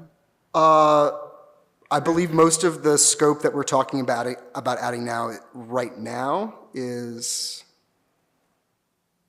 I'm actually not positive for each school, but most of the scope of work we'd be talking about right now would be for base scope of work at this point. So electrical, additional electrical requests that came through from technology on the high school side, additional wood shop requests that we're trying to fix in, the moving of certain types of equipment over at the high school. At the elementary schools, it's mostly playground equipment that people want to buy. And just one more question, if that's okay. Is this something with the final decision on what these, add what? Ad alternates. Ad alternates. Is that something proposed by you and the company in the construction, building construction committee? So or generally something? they're things that are in the original design that we have to pull back. Sure. So I was just wondering though if it was from you or the school committee who was sort of running the show in terms of what was being decided on. So we designed to the educational program and to the specifications of the administrative faculty and staff for the schools. Oftentimes there's a lot of nice to haves that aren't easily bought at the very, very beginning of a project because you're trying to make sure that you actually have enough money to build the full structure to get all of the classrooms and the support spaces and things like that actually inside the building. At each phase, SD, DD, and CD, we have had a public meeting where we went through all of the value management items that we were recommending and we left no stone unturned. And certain items were put back into the project, certain items were said we're going to keep it as an alternate, and some items fell off. And those are all available at that SD and at that DD meeting. I don't have a comprehensive list of all of the value management that we've done, but as is typical of these projects, we value manage millions of dollars out of buildings. You have to. Yes. Just two questions for you. The money would stay within the project. It doesn't go outside of the school bill? Actually, that's, so we're planning on, right now, the complete $250 million bond ask is accounted for within our budgets right now. So Okay, great. And so any waiver of this fee would remain in the project? any waiver of this fee would remain in the project, yes. It does Okay, not go and anywhere else. would there be a formal agreement that says that the town will be made whole? We could enter into some sort of memorandum of agreement between the towns. How we're working it right now is Phil's consultants provided a per diem rate as well as an overall cost. However, there are other town departments, police represented, and of course fire, that also have their reviews, and this represents a substantial burden on them as well. And I think we're still working through exactly how we can make sure that they're made whole for any additional reviews and inspections, because a $250 million project is above and beyond what a typical small town would handle as part of their own municipal permitting efforts. Right, okay. Any further questions, comments, concerns? Anything additional from you? No, I just wanted to, actually a huge milestone today. The Rhode Island Department of Education has fully approved the project. This is the first project I've done in my career in Rhode Island that we had the RIDE approval prior to actually starting construction. There are mechanisms that allow you to start construction prior to having full RIDE approval. So this is a huge milestone, and it's an accomplishment. The team is working incredibly well together. And construction's already started. We're sinking drain pipes, sanitary lines over at the high school. Obviously, we're digging out for an electrical easement, and everything is slated to start at the elementary schools immediately after the students get out. So we're very thankful that those snow days got put back into the calendar so I can start a few days earlier. Just one question that will feel slightly off topic. Are the trees that have been removed at the high school being replaced? Yes, there's way more trees we're putting in than we've taken out, yes. And we have to abide by the Northeast Collaborative for High-Performing Schools. It's design standards. I'm sure you guys have heard of LEED before. Northeast Collaborative for High-Performing Schools was just acquired by LEED. Essentially, it was a free version of LEED. So we have a lot of sustainability requirements that we have to do on site with native plantings and things like that. Groundwater being treated on site as it being pushed into groundwater systems. There's a lot of sustainability requirements that go into the project. If I may squeeze one more in because you're here, and I apologize, but I know a lot of parents have questions about the play space outside while the work is going on. Yeah. Potentially, could this money be used to help School department adjust is some of actually, those school spaces? department has said that that's going to come outside of their budget. It's going to come out of the capital reserve budget, was what was Okay. talked about at their last meeting. From a project perspective, technically it could. It would not be reimbursable. It would be seen as a temporary operating expense, so RIDE would not reimburse it.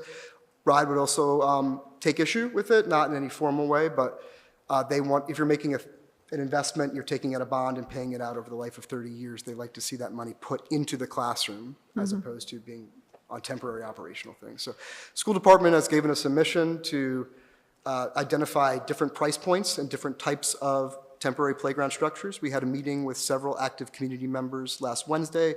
We've had walkthroughs with our playground subcontractors as well. Something is going to be done above and beyond what was in place, which was flexible Green space, furniture, yeah. things like that. So there was no real climbing apparatuses or swings or things like that. We've been asked by the school committee to provide different rough orders of magnitude to see what can be happened there. Awesome. I think it's going to be a substantial investment, though.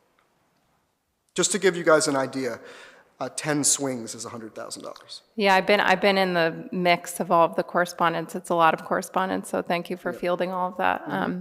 I was just curious. My kids are not going to be in the school at that time, so I've kind of tuned out a little bit about the space, sort of in between and where it is and how long it's going to be like that. And I think it's an unforced error on my part, and I'll take responsibility for it. The teachers and the administrators at these schools are so amazing. When we came to them with our idea for a temporary playground, they're just, we'll make it work, and I think we took a little bit of liberty in saying, great, this is more money we can put into the final stages of the project. And we're course correcting, we're being nimble, and school committee is going to fund it outside of our project budget, which is a win-win on all counts. So something will be in place prior to the start of school, and I think everyone will be pretty happy with it. awesome. Thanks for addressing that. I know it's outside. Any further questions? All right. Thank you very much. Yep. Also, my daughter's in kindergarten at Soames, so she's going to go through it too. It's going to be awesome when it's done. Yeah.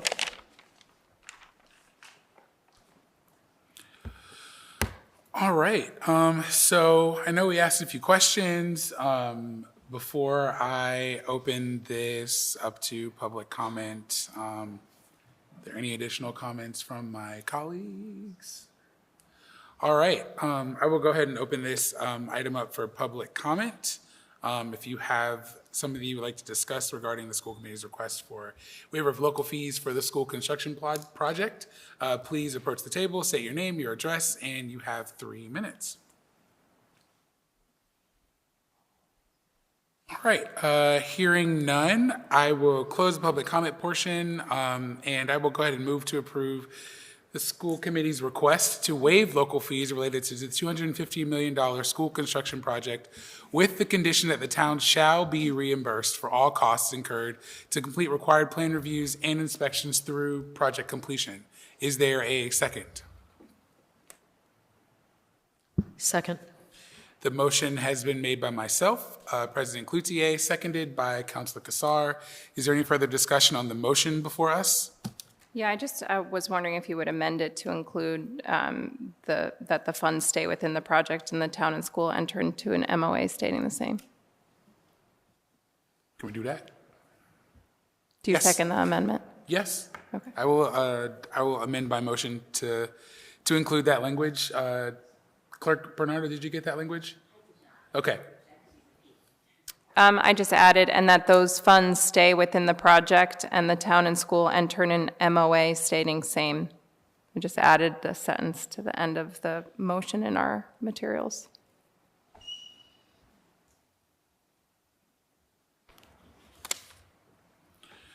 All right, the amended motion has been made by myself. Is there a second to the amended motion? Seconded. All right, the motion has been amended by Counselor Jankovic. Is there any further discussion on the motion before us? Hearing none, all those in favor? Aye. Aye. I also vote aye. The motion passes 5-0. Next, we'll move on to agenda item number 19, which is to approve a Class F license for the Barrington Farm School, which is located at 100 Federal Road, here in the great town of Barrington, Rhode Island, to serve beer and wine at a farm-to-table event on Saturday, August 1st, 2026, from 4 p.m. to 8 p.m. with a rain date of August 2nd, 2026. The Barrington Farm School is applying for a Class F liquor license for a special event. It's a farm-to-table event, and I believe we have someone here to talk about it. Yes, it's our fundraiser that we hold when the farm is actually looking, it's in full production. And so it was a great success last year, and so we're going to do it again this year. Great. I feel like, were there pictures posted on social media or? Yes. Okay. All right. I think I saw pictures of it last year. It was a great event. Didn't get to attend, but I will definitely try to make it this year. Does anybody have any questions about this event? Okay. All right. Thank you so much.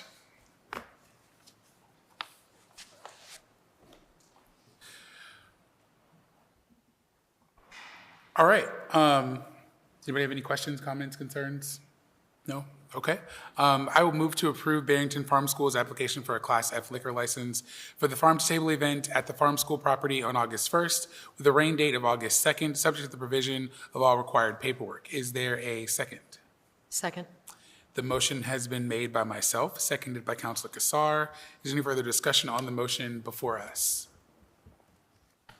Hearing none, all those in favor? Aye. Aye. I also vote aye. The motion passes 5-0. Next, move on to agenda item number 20, which is a presentation, discuss, and act on some bids. We have bids for the Bay Spring Community Center. I'll take it. I'll take it. Okay, all right. Town Manager Hervey?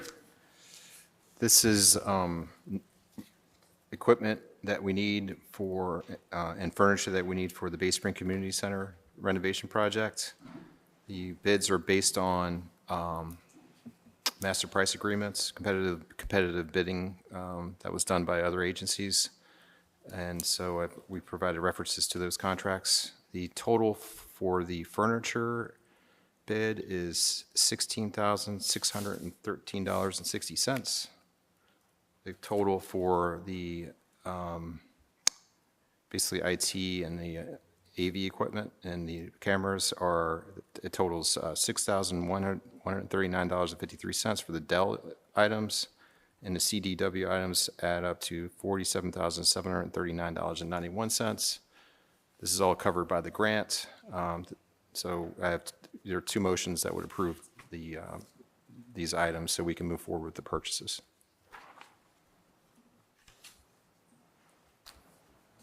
All right, looking at these. Do any of my colleagues have any questions, comments, or concerns?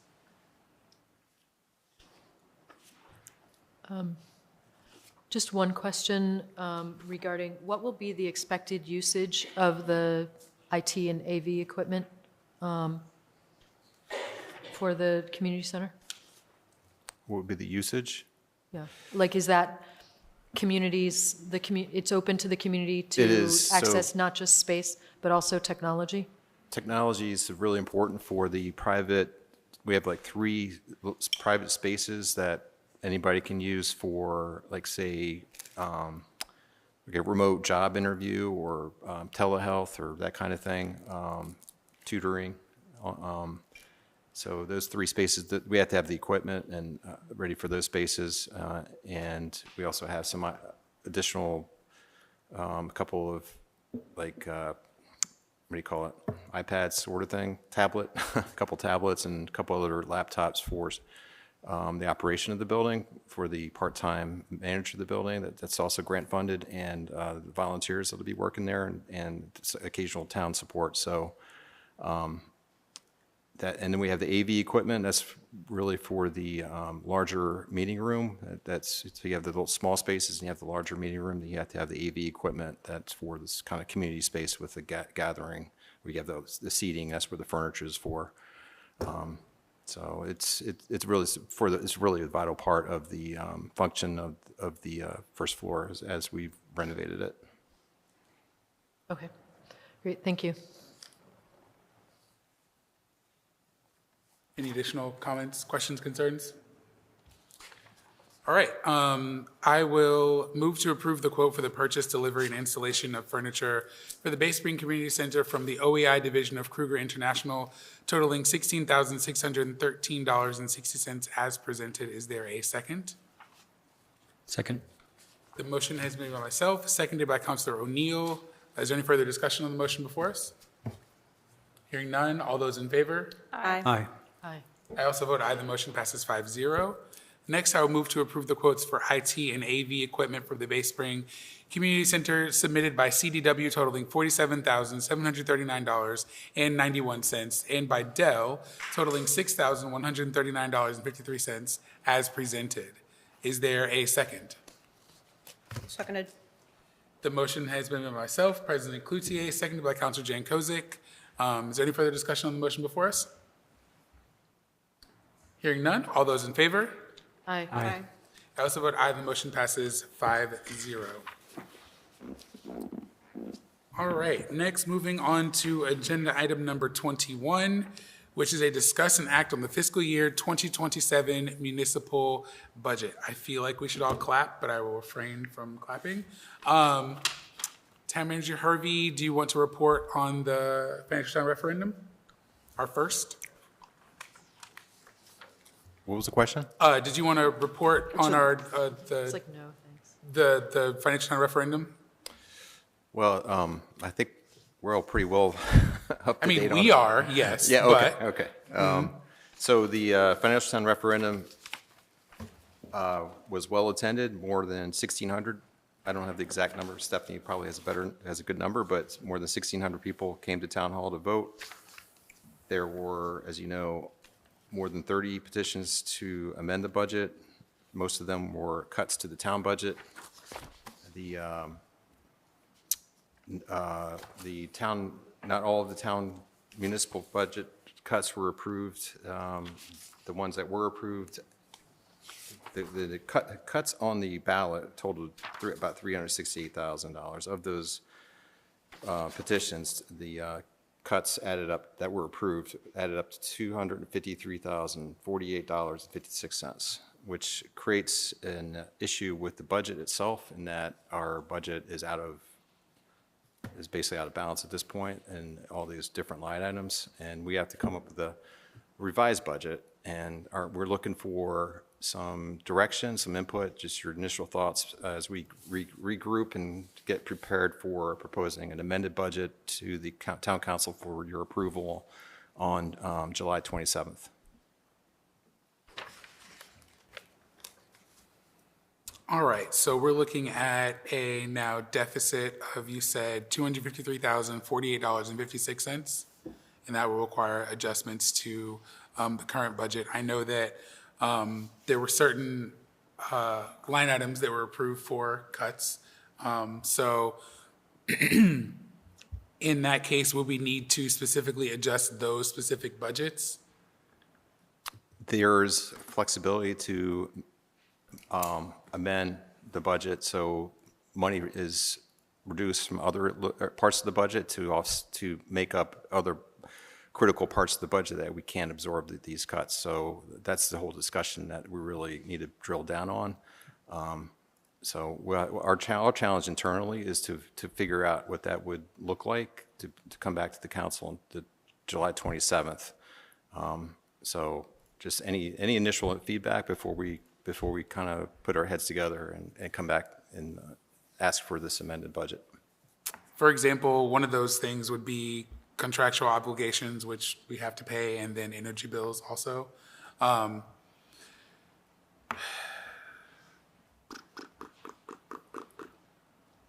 To be fair, I think this is all new for all of us, and this just happened less than a week ago, and so I think we're all trying to process. Do any of my colleagues have any initial thoughts to guide the town in their future budget discussions and what to bring to us on July 27th? My comment's very short. I need to know what the contractual obligations are in each of those departments for our employees and for pensions. And I know we did OPEB in our last set of contracts. So there are a lot of things we can't not pay for. So I think I need to know what that list is first to then look at what are those things that could be shifted around. And then secondarily, we also cannot not pay our energy bill, but I think we can move some things around, like Parks and Rec meets at night in the PEC Center, for example. I know PEC Center electricity was cut, so Parks and Rec maybe can't meet there at nighttime, so like adjustments like that. For me, I need to see what has to be paid before I can say where something has to be moved. I don't know about you guys, but I need to see that. Agreed. That was essentially what I was going to say. I think we have to know for sure what is immovable. Like, there's negotiable and non-negotiable, and there's a lot that's non-negotiable in our budget for the town obligations. Yep. There are also some salary line items for non-union employees. So I think in the same vein, we need to figure out where people are, whether that means that people are going to be working less or are there going to be layoffs, reduction in services.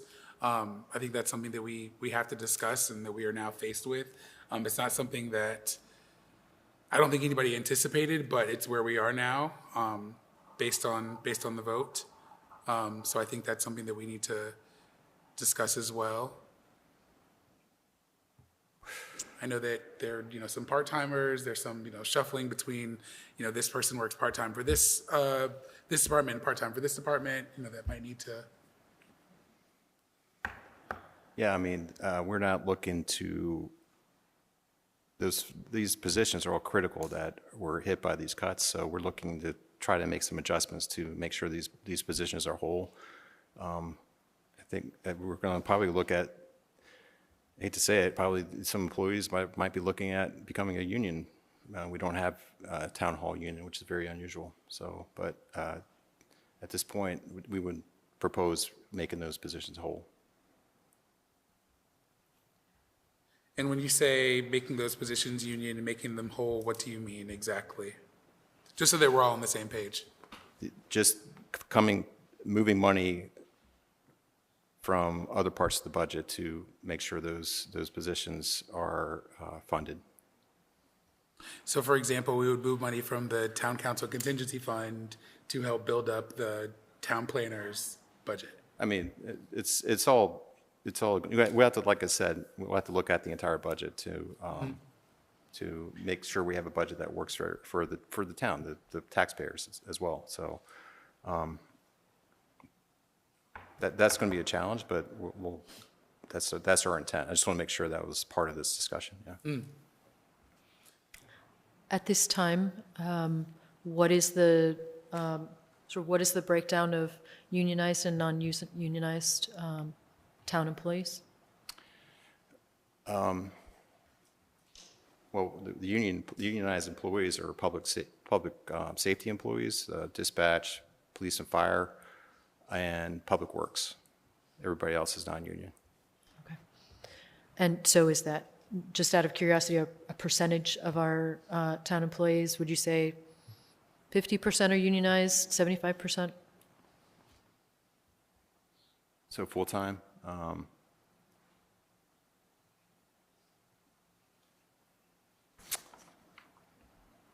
More than half, probably. More than 50% or more than 75%?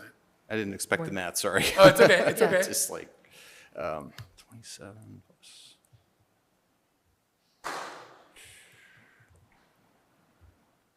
Probably more than half that are full-time. or unionized. Because right now, those are our those are our biggest contractual obligations. And so the folks who are not unionized are more vulnerable to the changes that are going to be coming down the pike as a result of these cuts, correct? Yeah. As our services.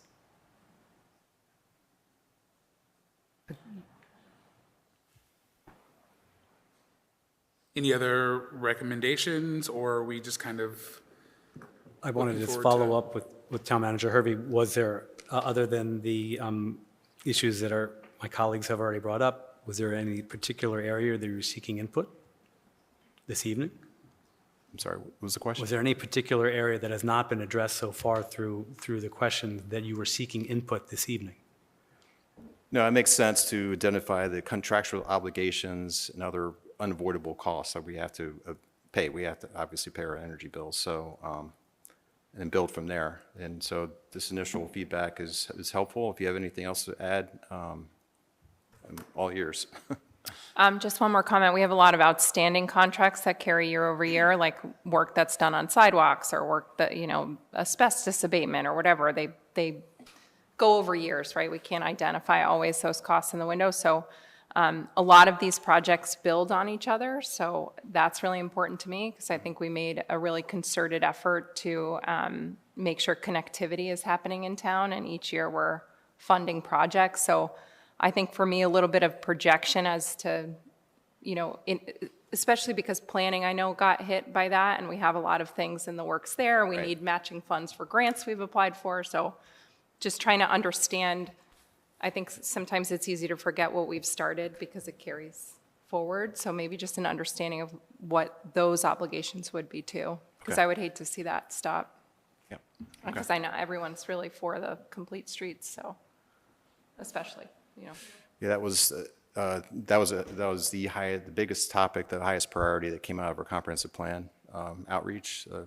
The improving sidewalks and bicycle facilities, like clearly the highest priority for the town, based on public input. On February 20th, 2026, you provided us with a memorandum about the fiscal year 2027 town budget proposal. Is it possible that you could, using that 2027 budget proposal, kind of match up how the results of the FTR went and use that kind of format to then present to us on the 27th of July what your recommendations would be? Because we talk about everything has a heading. You talk about, public safety improvements, fire apparatus replacement, fire equipment, DPW, town hall, tax assessor, library computers, building officials. So like looking at those kinds of things that where back in February, we're thinking, okay, great, we can do this, we can do this, we can do this. Maybe now, knowing what we know, knowing the shortfall, we can say, all right, so before we'd advocated for this, now we can't move forward with this. And I think this is kind of a good, instead of having to start from scratch and like go from the whole thing, look at that memo that you gave us where we were already thinking about where money should go to and just kind of start there. I think that would probably save some time. Sure.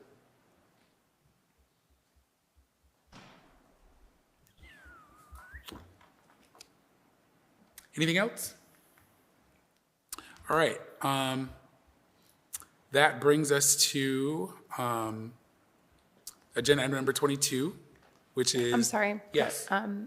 So we should have a meeting in the interim before July. Well, so we are going to have a meeting. We will need to have another meeting this month. So I don't know exactly when that will be, but I don't know if there will... I mean, I guess we could come together and discuss and then provide more input so that for the July 27th meeting, we have like actual concrete things.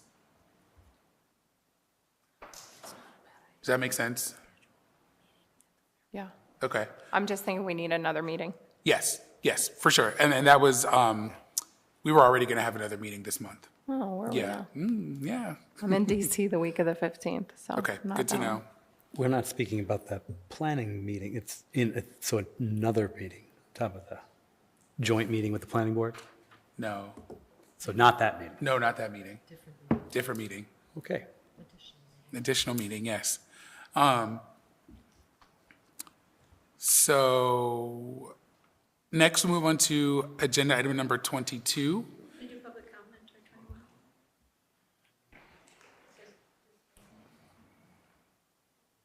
Next, we'll move on to agenda item number 22, which is discuss and act on the Financial Town referendum and charter changes. Last Wednesday's Financial Town referendum was the first for the town. It was based on town charter amendments approved by voters in November 2024. And the Board of Canvassers published a survey. They will provide town feedback on how voters feel about the FTR process. I recognize that there are a lot of big feelings about the Financial Town referendum and the process and the changes. I myself have put together a memo of some of the proposed reforms. We got a few emails. Thank you to those who took time to reach out to the council and provide us with your feedback. Thank you to those who took time to take the survey and provide your feedback as well.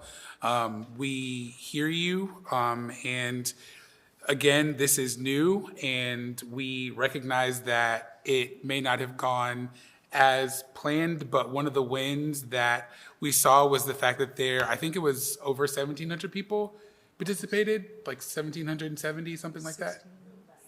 1,670? Okay, 1,670. Okay, I knew there was a 70 somewhere. So 1,670 people were able to participate, which I believe the biggest Financial Town meeting we've had has been 400, something around there. So to have that many people participate is great. That's what we wanted. We wanted more input. And input we indeed got.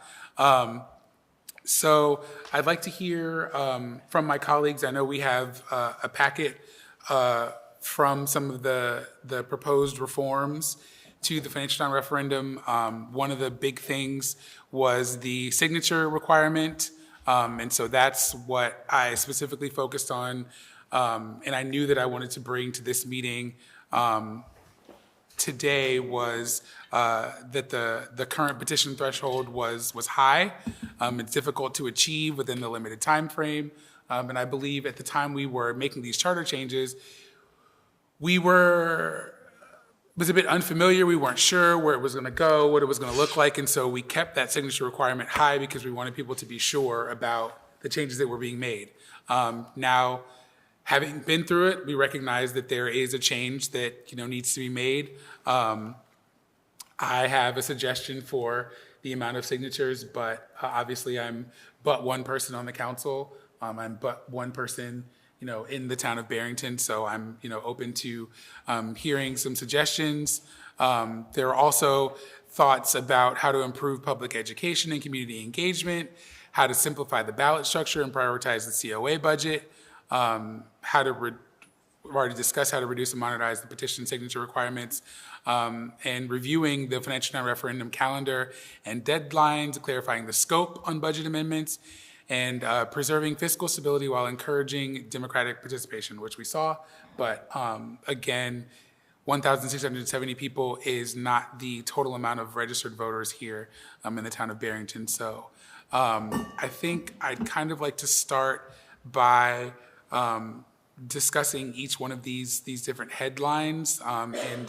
And I think the reform of the financial referendum process should be balancing a couple of goals, which are providing voters with meaningful opportunities to influence the town budget, and two, protecting the integrity of a budget that has already undergone extensive review by the town staff, department heads, the Committee on Appropriations, the town council, and the school committee.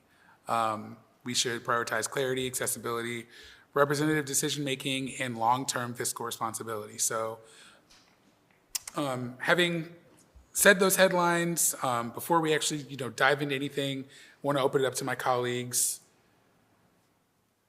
Yes, ma'am. I have a couple things to say about Yes. all of those, but Yeah. I can wait on that. One thing I just wanted to put out to the four of you is I've thought a lot about this, and I still need some time to think about it. I'd like to see the results of the survey being out there fully. So I hope this isn't the first and only conversation we have about this. I think it will be important to get additional feedback from taxpayers who are not here tonight, who did not fill out the survey. I think we need to be making sure that we're giving an opportunity to hear the most amount of voices and for ourselves to not that we would be, but not be hasty, I think, in, proposing any amended changes. I will say that the purpose of having this meeting and another meeting in June would be to be able to get whatever proposed changes on the ballot for November. And I think there is a deadline by which we have to do that. Solicitor Goins? Oh. August 5th. Okay. So we would need to make those changes by August 5th in order to get them on the ballot. And I don't believe we have an August meeting. End of July. So our that would be July 27th would be our last chance, because we don't have an August meeting and we're not going to have an August meeting. I'm calling it now. So, I mean, if we're going to have 3 meetings in June. All right. So speaking about improving public education and community engagement, what do we think worked? What do we think didn't work?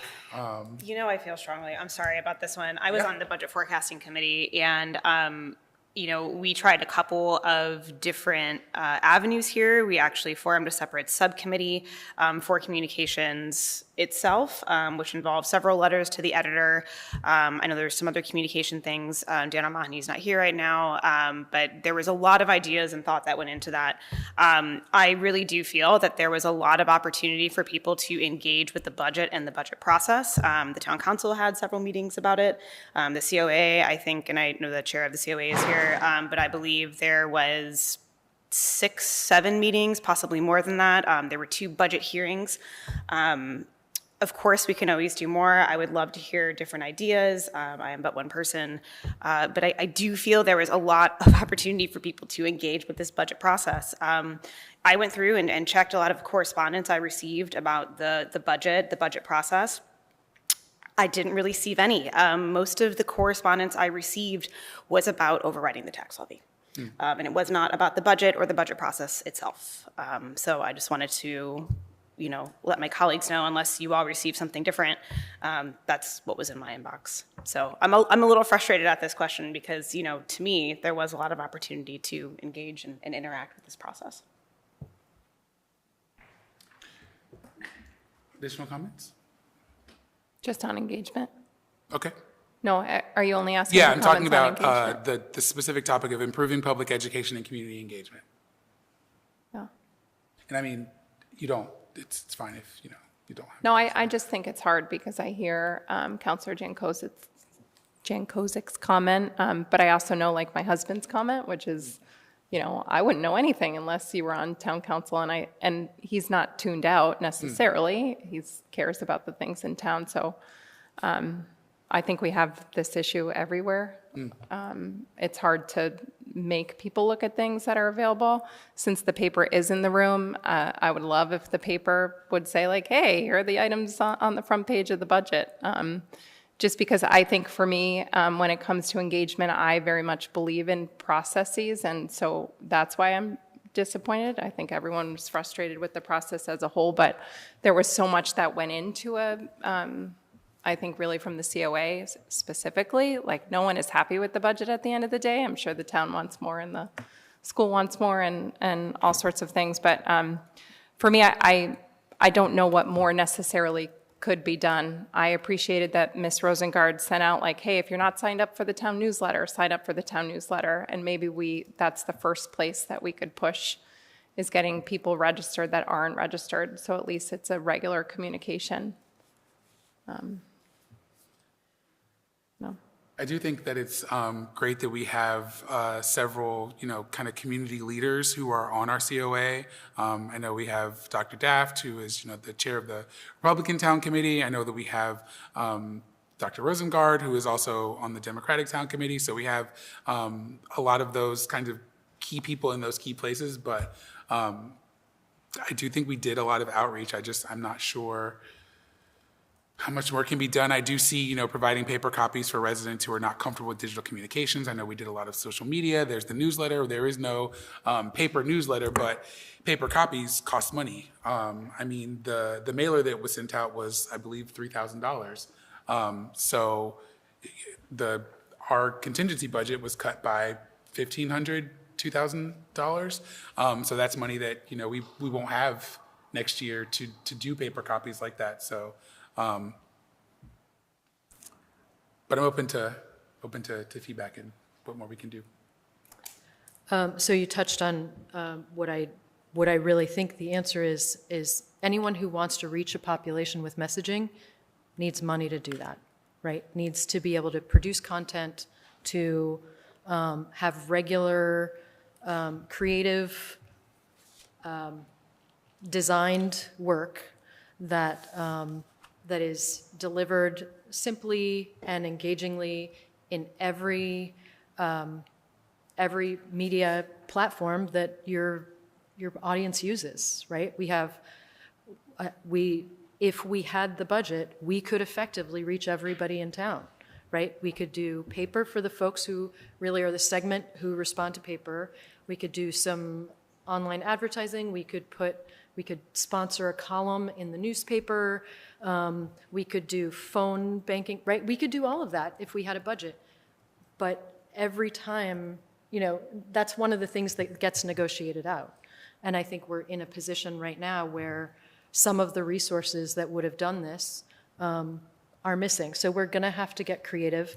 And I think we are going to have to push to really figure out how to make it easy for people to attend meetings. I mean, we're a community with a lot of families with young children, but we don't have childcare at our meetings, right? There are a lot of ways to make it easier to engage, but we need a budget for that. So if we are going to be a community that makes sure to make it as easy as possible to engage, we need to think about really prioritizing communication, and we really need to prioritize making our meetings accessible in some fashion.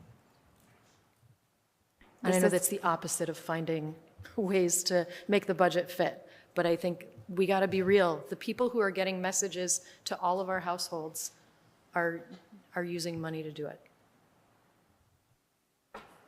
This is a little bit funny, but a lot of the Philadelphia city councilors do reels.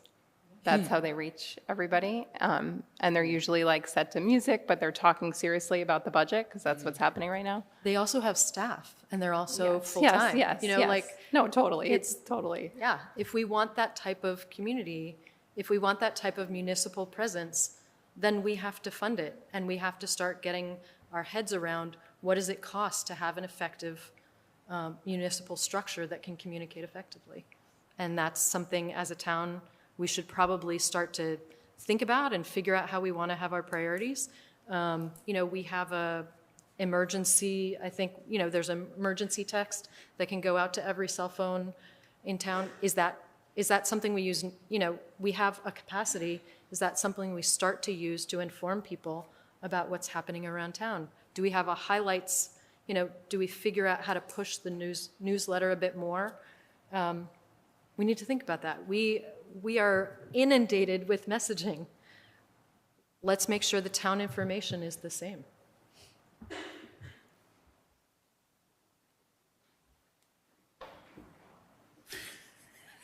I know we did. I have no comment at this time.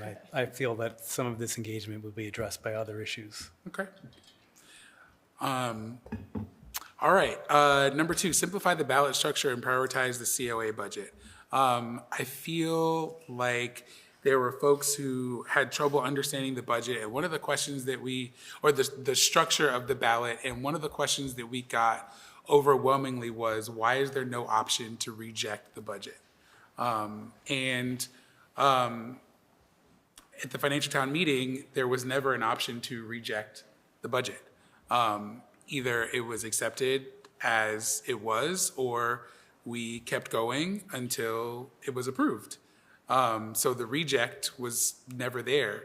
I don't know if there is a structure that would allow for a rejection of the budget, because if the budget gets rejected, what do we do? And I know that we've talked about this amongst the 5 of us. I know we've talked about this at meetings. I know we talked about this with Solicitor Goins, but I just want to make it clear to see, you know, what other options there are. There are several options that are in this potential approaches. One would be to allow voters to either approve the COA budget as presented or to choose to amend it by voting on specific proposed amendments, which is what happened. A voter who approves the COA budget would not need to vote on the individual amendments, and those unanswered amendments would be treated as votes against the proposed changes.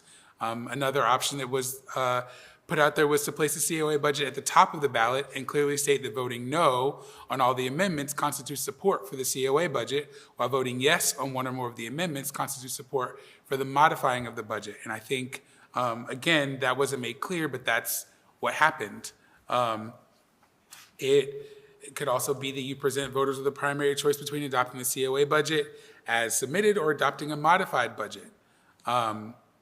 Revised ballots should be easy to understand, easy to complete, straightforward to tabulate. So those are some of the options that were brought up in correspondence to us.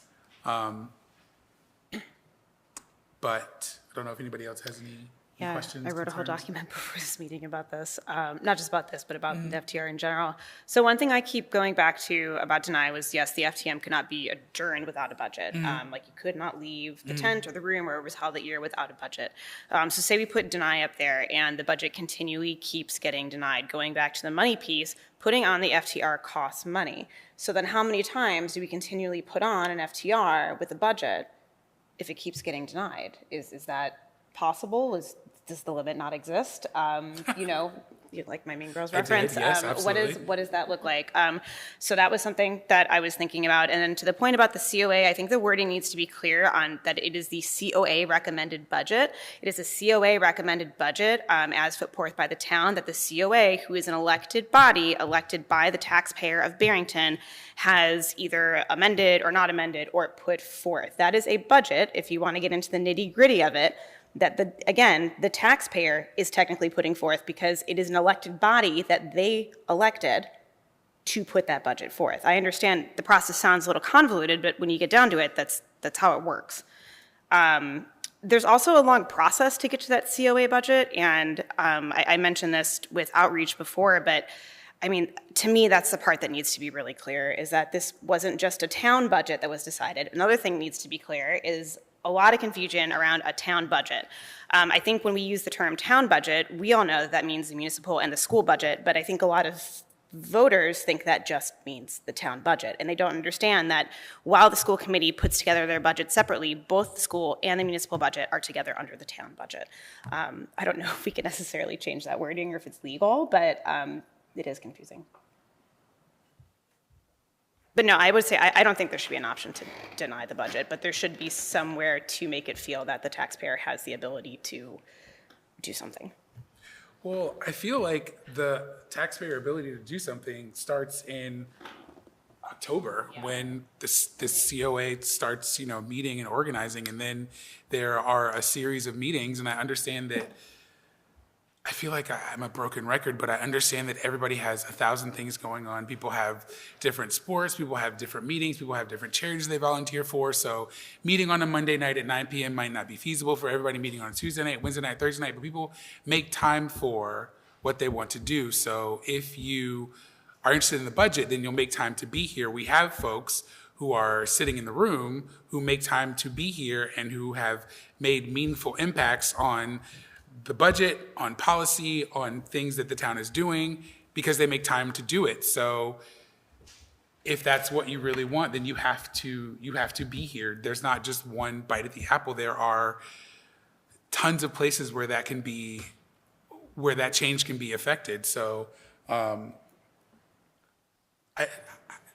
mean, do we need to meet at 3 p.m. in the afternoon? Do we need to meet at 9 a.m. on Saturday morning? I don't know. But we're here, we're meeting, we meet a lot. If I may. Yes. So I think the accept confusion, there are some alternatives to just accept without another option. And I think, the budget recommended by the Committee on Appropriations shall appear as a single question on the financial town referendum ballot. It seems to me that that was the charter language that contributed to us getting to a just accept, just that one option. But one suggestion that was made was after the FTR was, can we have, it will still be a single question on the FTR, but could it be accept the COA budget or amend the COA budget? And that really provides the answer, right? Because I think we want to understand, we want our budget to be informed by the 10 or 15 elected people who contribute to the school committee budget and the town and the municipal budget. So we want that expertise. We want the expertise of the employees and leadership of the town. And so that should get us to the proposed budget, which we can accept. But if we don't want to accept that, the options would be to amend it with the amendments from the public. So I think that's, and I'm looking to you, town solicitor, to, is that an option, and was that considered as we went into this FTR, or was it sort of read that we can only have a single question and it just has to be a single answer? Initially, we advised that it should just be a single question, but I think some of the suggestions that are coming to the council are doable from a legal perspective. The answer is yes. There's room for alternate language that that makes voters' options more clear. And so to push this question a little further, if we were to go with just, if we were to say we're going to provide a question like that, then we don't need a charter change for that. It's simply to word the question differently. I think it depends on what level of, in other words, if the council wants to see it in the charter, so the procedure and the process and maybe not the exact ballot question, but the form that the question is presented, you certainly could enshrine that in the charter. Otherwise, it would simply be on a year-to-year basis.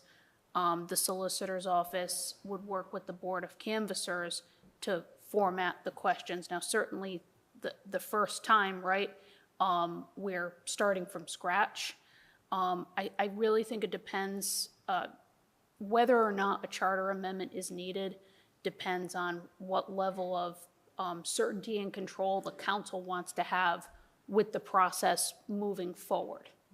It is up to, in the absence of any charter change, it is the duty of the Board of Canvassers to approve the ballot questions. Typically, ballot questions and referenda questions are phrased, and framed with legal counsel, not just in Barrington, but everywhere. So the answer is, I think it does depend. I think there's room to adjust the form of the question from something other than approve only, and what we saw on this year's ballot, without charter amendments. I think there's also room that there's certainly, you could amend the charter or ask the voters to amend the charter if you want to see that, again, set in stone going forward. So that's really helpful. So we have those options. You said something that I just want to touch on because I've been curious. So starting from scratch, right? It feels like we made up our own process here, and maybe I'm incorrect, but we're not the only town in Rhode Island that does a financial town referendum. I assume that other communities do not have the problem we ended up having. So are there some best practices around FTR questions, FTR ballots, as well as FTR process that maybe we can learn from? Because this doing it ourselves and trying to figure out how to mold something out of raw clay, it's exhausting to everyone involved, and I don't think anyone was particularly satisfied, and I don't know that we have the best outcome. So what can we learn from other communities and just say, okay, we tried this, but here's a recommendation. This community has been doing it 10 years. This other community has been doing it 25 and it works. we don't have to recreate the wheel. Yeah, we can certainly review that and report back to the council. I will say that in drafting the charter amendments and in working with the Board of Canvassers on the ballot questions, the goal from our office's perspective was one, the ultimate goal was effectuate what the town council approved, and keeping it kind of as close to Barrington's FTM as it could be, given the obvious format change. So, we didn't, I'll say, cut and paste from another town that has a financial town referendum, because they're, all charters are different, they emanated, the towns that use FTRs all transitioned from a financial town meeting. But the specifics of how their meetings were conducted may be different, very different than how Barrington's was conducted. So the goal was always to keep it close to how the FTM itself functioned. And again, the goal certainly was put into place what the language that the council approved and that the voters ultimately approved in 2024. Sure, and I appreciate that, and I absolutely get it. And it's kind of like trying to use a chainsaw the way you'd use a handsaw, right? Like, it's a different tool, so we just have to figure out how to use this tool well, because it's not the same. And I think by trying that this year, we learned that. So any best practices will be helpful, and I think the public seems like they'll probably be open to it. To be fair, we did look, I believe, to Tiverton's lessons. I remember when we had this conversation, we talked about a couple communities, only in Rhode Island. I'm sure they probably examples exist in neighboring states too, but I don't think that was excluded from the conversation, from my recollection. So, to me, I mean, I think everyone's frustrated with it, so it's a good starting spot because we'll be on the same page to make it right.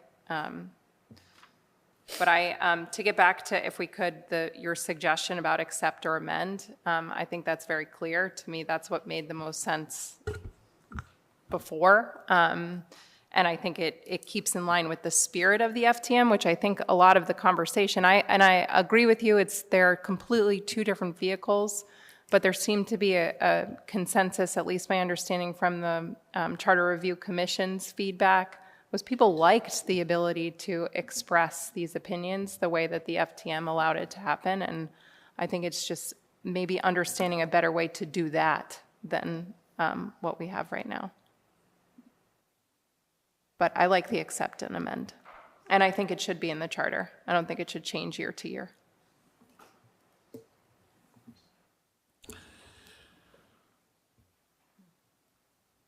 Councilor O'Neill?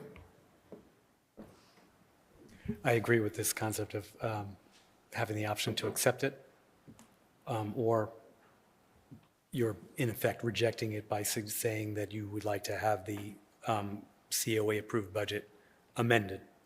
So there is the option, and if it has to be within one question, fine. So I approve of that process. I like this idea that if the COA approved budget gets 50% of the vote plus one, it passes. And then if one of these amendments gets more than that, then that amendment would pass. So I approve. I like that idea. All right. So accept and amend, I think, will be on our agenda when we discuss this, probably in June. A way to get that in the charter, for sure, or get it on the November ballot to get the charter changed. Yep, and our office certainly will work with the manager and other town officials and volunteers as appropriate to present to the council some options suggested, and whether it's charter language or simply our recommendation moving forward, given the this year's experience. I do just want to bring up again, I think it needs to be very clear what the COA budget is, and that the budget that you are either choosing, let's say we go with accept or amend and that moves forward, that is not just the budget put forth by the town, right? Like there was a process to this. And I think that part was something that was abundantly clear at the FTM, but not so much on the day of the FTR. Because you go to the FTM, it was clear. You had your, 2 elected bodies. You had your 3rd elected body in the COA. You had your moderator. You had the town manager. You had the superintendents from the schools. And it was really an opportunity for the taxpayer to interact and ask questions with each other, but also with those elected bodies. And having that aspect be removed, I think it also removes a lot of clarifying information about how we got here. So again, I don't know if that is wording that you have on the actual ballot, but it needs to be very clear that it is the COA budget at the top of the ballot. All right.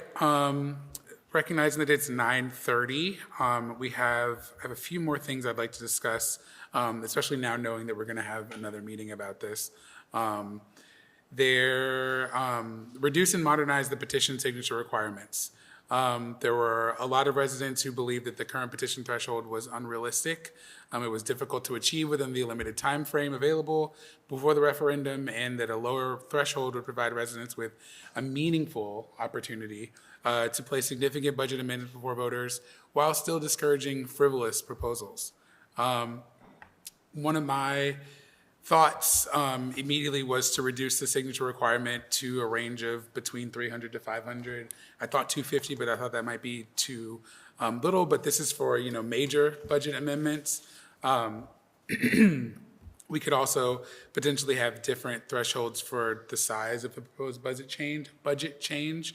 But what I don't want to do is like muddy the waters and have these different levels. I'd rather have personally rather have one signature requirement versus a bunch of different signature requirements.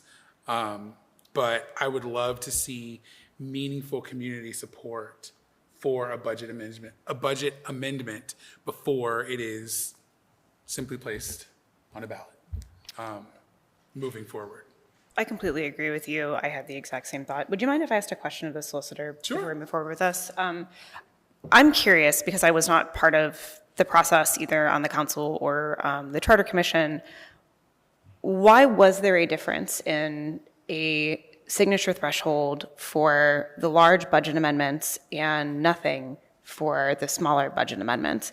And if someone could refresh, I at the FTM, it was all the same, right? Like there was no... Well, I think it was the fact that the big ticket amendments had to be proposed well in advance so that they could be advertised.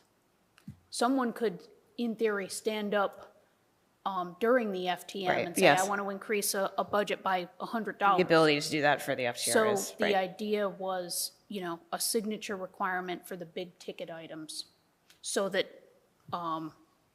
it could be on the ballot. And then maybe it's something you look at having I think a one-stop shop signature requirement is the way to go. My personal feeling is you need 1,000 signatures to get on the ballot if you're running for office. It's not that much different here, but I will say if we choose to go that route, part of the problem I think was the timing here. There wasn't enough time to achieve really any sort of, I think, signature requirement for the petition. So maybe, it's a twofold thing we're looking at, which is the signature requirement. And again, I agree, I think it should be the same across the board, whether it's big or small, but also the timing and how long you have and to get those signatures to propose something for the ballot. So in thinking about how we do the budget process now, I mean, the first real budget proposal that people could come to, even though they're like presentations with the COA, would be our town council meeting where we talk about the budget. And so if someone hears something, and that's in February, at the end of February, someone would hear something and say, oh no, I'm not okay with that, then would be the time for them to start going out to get 250, 300 signatures to then have this proposal be on the ballot. I don't know about that, and please, Stephanie, correct me if I'm wrong, but the signatures can't be collected until an amendment or proposed amendment is formulated. Okay. And it may not be that the person who's proposing the amendment has the necessary level of specificity at that point. I think you're right that they can, that someone in theory can start collecting signatures. I guess there might be a potential concern about, does the person know what they're signing? You know, you'd want to make sure that the signature page has the proposed, I guess, amendment in a sufficient form that we could say, okay, you know, if someone collected a signature in March for a general topic of a Something I cut just to want a to amend certain the budget, department's right. budget, is the person then proposing a general cut? Or, in other words, you'd have to make, there should be a way to make sure that the signatures match the intent of what's ultimately proposed as an amendment. And I guess I didn't mean that far early, but I think maybe the process needs to be condensed a little bit, so we're giving the amount of time, you know, for people to be able to get those. Process? And I realize that's a big ask, but I'm not, you know, it was too short this year. It was 4 weeks. It was a little less than 4 weeks, right, for people to go out and propose amendments and get them on the ballot. That's a short amount of time. There's an opportunity, though, to have some consistency with current timeframes for collecting signatures, right? The signature collection period for candidates is less than 2 weeks.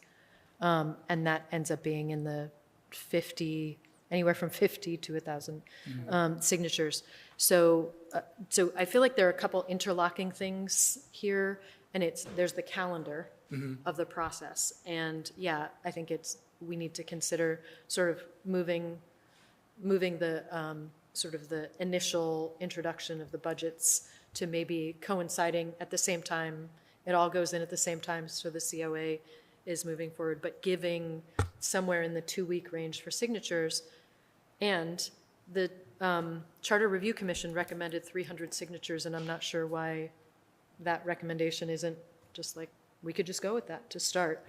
But also having some thresholds, and then that's also interlocking with the idea of, I think, the line-by-line amendment just creates so much more work for the town financial process that I think we need to consider changing the ability to amend line by line and maybe look at both as bottom line budgets and just make this, we need to work toward efficiency. There will still be opportunity for the public to provide meaningful influence over the process. It's just by the time we have gotten through that whole process, it throws us back to the beginning if there can be line-by-line amendments. So, sorry to keep looking this way. So I think it's just such a good interlocking point. pieces. Yeah, such a good point, because I think also I mean, I don't know until I've read contracts, right? Like our obligation to pay overtime to union employees is not negotiable. So if that line item is dropped, even though the taxpayer doesn't want to pay overtime, like we're contractually obligated to do that. So there's no real way out of that. And I think it leads to a result that wasn't intended by anybody likely. And so I think trying to condense maybe like department-wise or project-wise or just something that's a little bit less would be helpful, I think, for everybody. Right.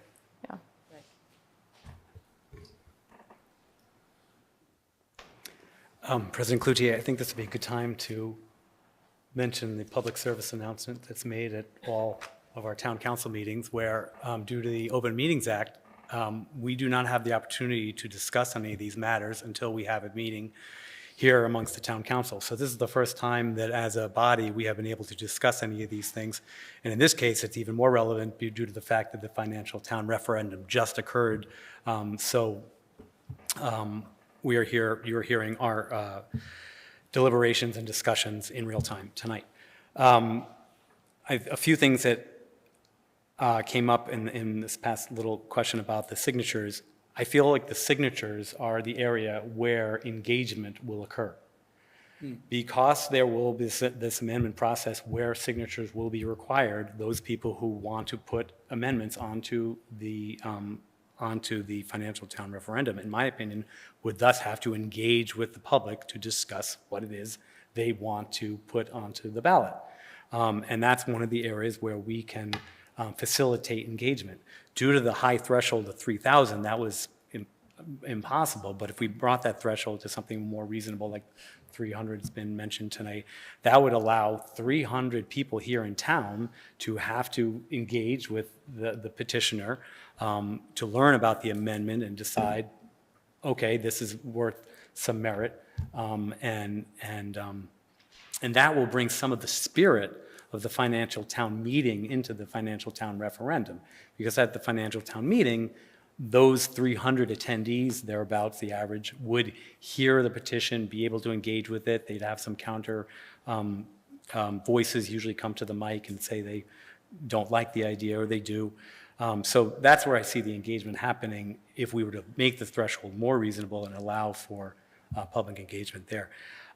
My biggest concern with the signature, it was already brought up by Councilor Kassar regarding the calendar and the reasonable nature for our town clerk to be able to process these signatures. So, you know, I will acknowledge, I'm sort of on the higher end of the signature threshold.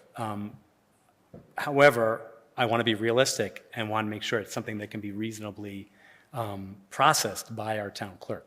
So wherever that balance is between the calendar and the abilities of the town clerk and her staff, and the calendar is where, if we could find that sweet spot, that's where I would like to land.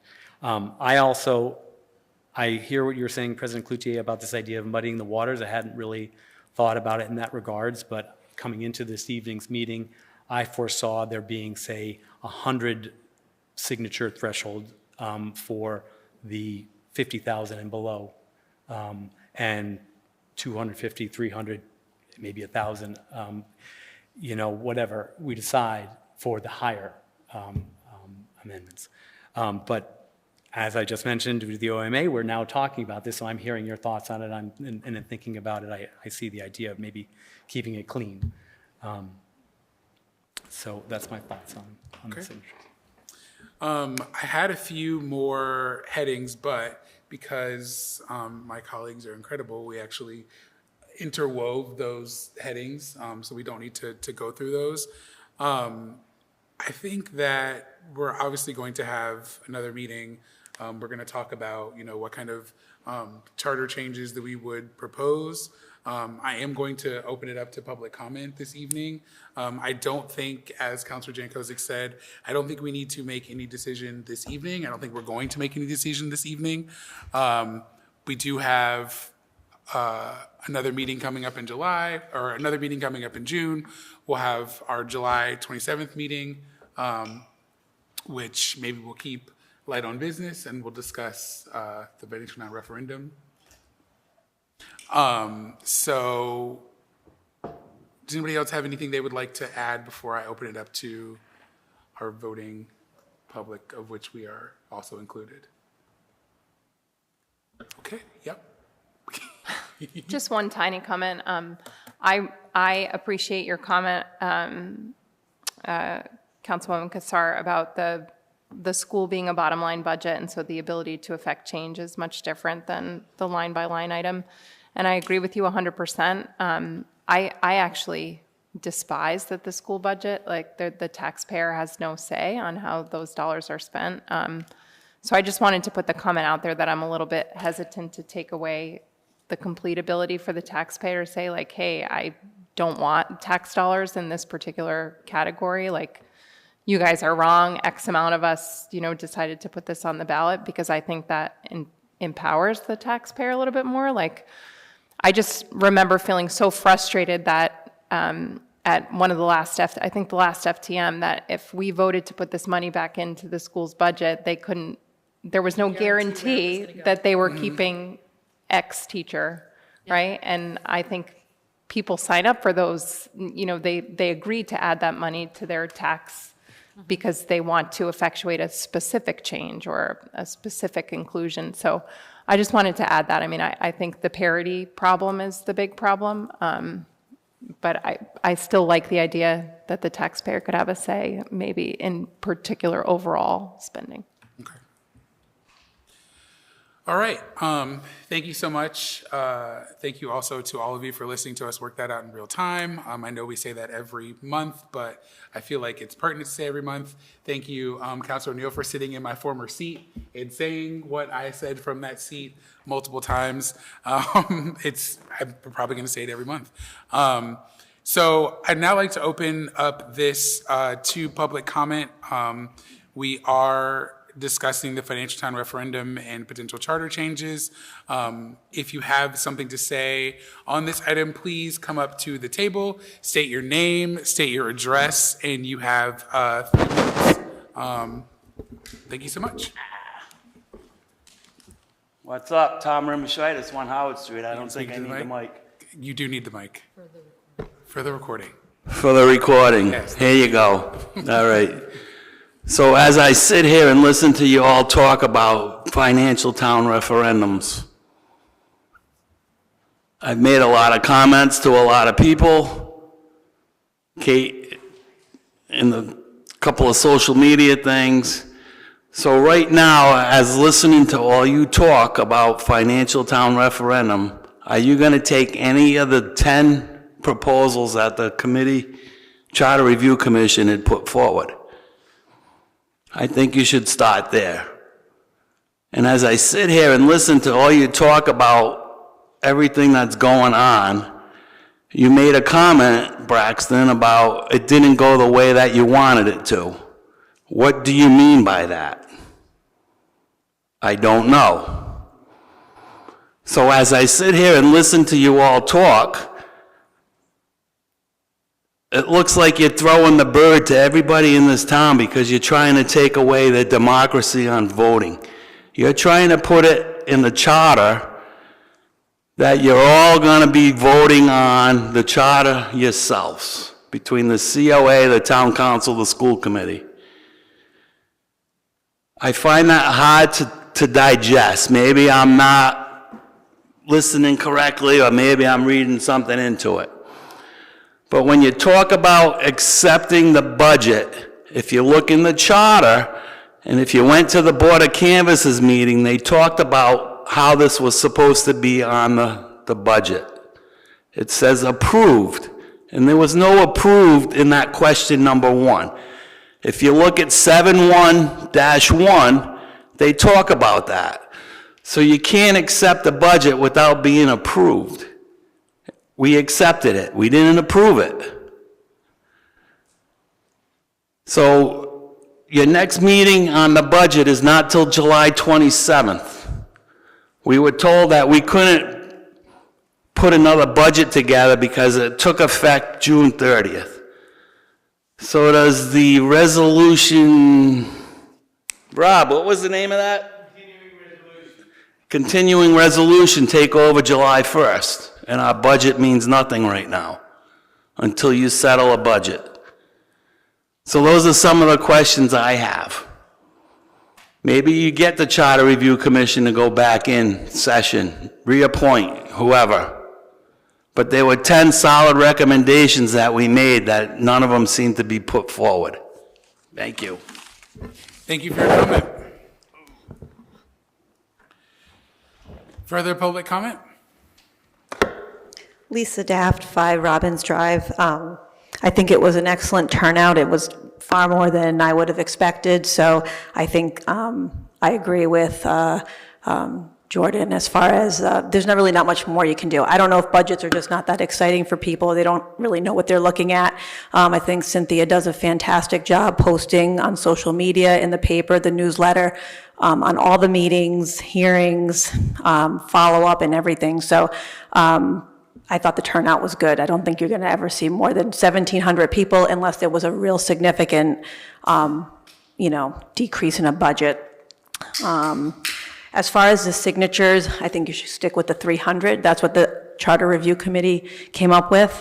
We felt that I was on the Charter Review Committee, and we kind of came up with a number that we felt would make it worthwhile for someone to get out there, and they have to do a little bit of work to get it, but to the point, it is definitely very challenging to get more than 500. I would never go higher than that, but we had thought 300 would at least set a meaningful level to do that. One thing that wasn't mentioned as far as the different rules of the FTR, I strongly oppose allowing the school committee and the town council to put in their own motion after the COA has approved a budget. They were never allowed to do those types of motions from the floor before. I think that in years past, the COA would always negotiate budgets with both the town and the schools, go back and forth, and whatever the COA came up with, the town or the school technically had to live within that unless it got amended by the townspeople at the town meeting, now the FTR. There's a couple of different things I don't think were talked about. Most other referendum votes that I'm aware of, budget-wise, Tiverton and Coventry, I believe they did things a little differently than the amendment route. They had more of sort of an alternative budget, so you could present budget A, B, like COA budget could be A, somebody else puts in a budget, it's B, it's C. I mean, it could be very complicated for people who don't really know how to read budgets, but it does eliminate the back and forth as far as the different levels of amendments. My only side comment, first of all, was the signatures. The town council school committee should not be able to put their own motions in.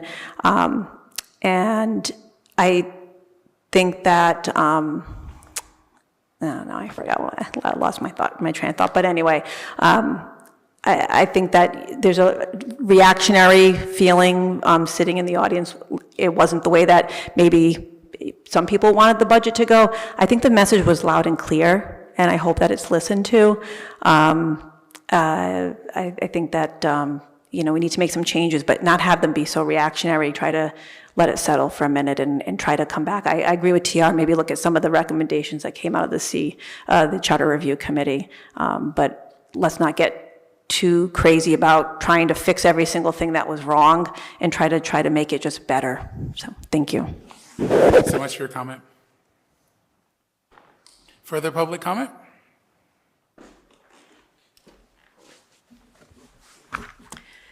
Janine Wolf, Private Atlantic Crossing.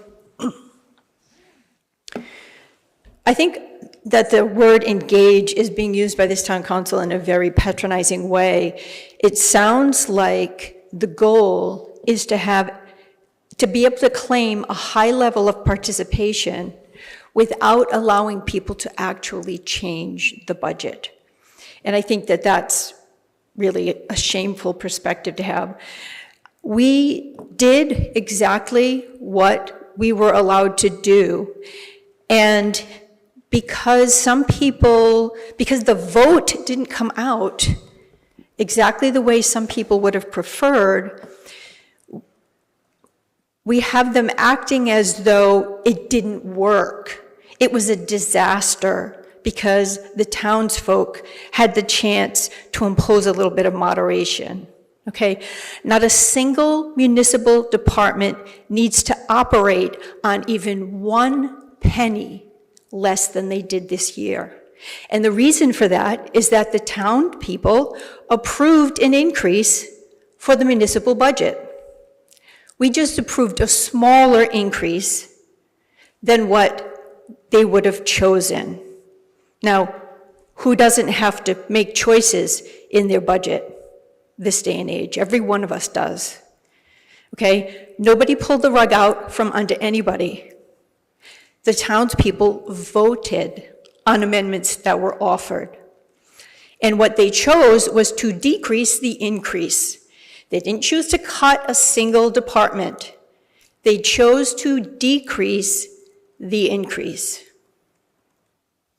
And it really is exhausting watching the sad sack faces acting like we do not appreciate our town employees when we certainly do. We appreciate everything they do. And the shade is really tiring. We have a right to have a voice in the budget. Yes, we do. The town charter says so. I also would like somebody to research what happened to the chapter in the charter that said very simply, if no budget is approved, the budget reverts to the same as the prior year. Okay? That was removed from the charter without any discussion, without any rationale, without any recommendation from the Charter Commission. It just disappeared. And I really would like that researched. Thank you. Thank you for your comment. Further public comment?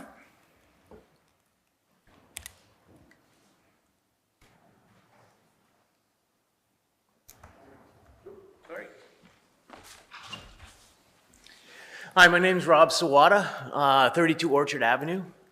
A couple things. One, the signatures. You want a lot of signatures.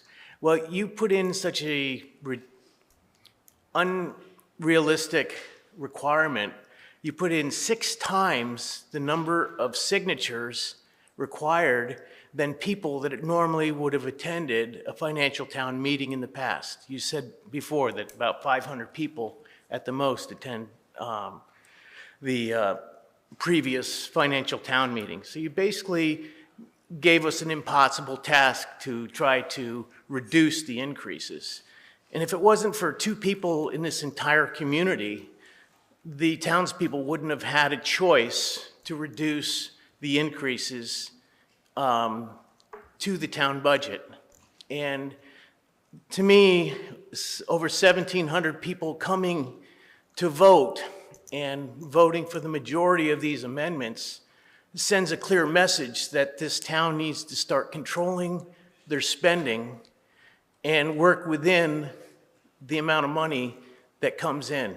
And just like if you create a budget for your own household, if expenses come up that you feel you need, you're going to have to cut other things that may not be things you absolutely need.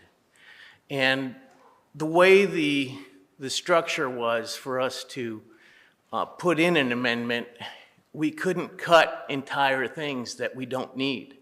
So it kind of forced myself and another person to put amendments in to whittle away at different line items to come up with a somewhat of the most decrease we could have on your increase, so that our taxes may not increase as much as the proposed increases are going to make it.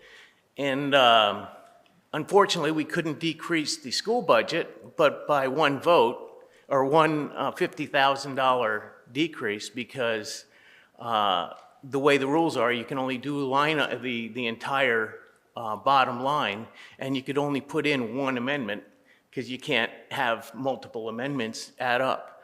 So the only place we could take the decrease, or suggest a decrease of the increase, was through the municipal budget. And I just hope the town council and everyone else listens to what the people voted on. And don't blame the messengers that gave them the opportunity to vote down some of these increases. That's all I have to say. Thank you for your comment.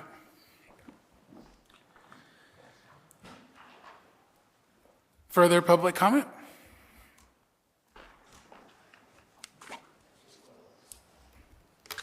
Ann Strong, 55 Teat Avenue. Like many who have spoken, I am aghast at the conversation that the town council has undertaken this evening. You assume that the outcome of this financial town referendum was a colossal mistake. Somehow the taxpayers of Barrington didn't understand what they were voting on, what they did. We need to re-educate people, more education, and that will make it okay. But the voters of the town of Barrington did know what they were doing, and they have sent a message to you that you are clearly going to not take to heart. I would suggest that rather than discussing how to better dupe the taxpayers into voting for a padded budget in years hence, you should be working with the situation at hand, reality, and directing the town manager to work with department heads to make the budget the voters of Barrington democratically passed work. That's what you should do. That's what the voters have asked you to do. Thank you. Thank you for your comment. Is there further public comment?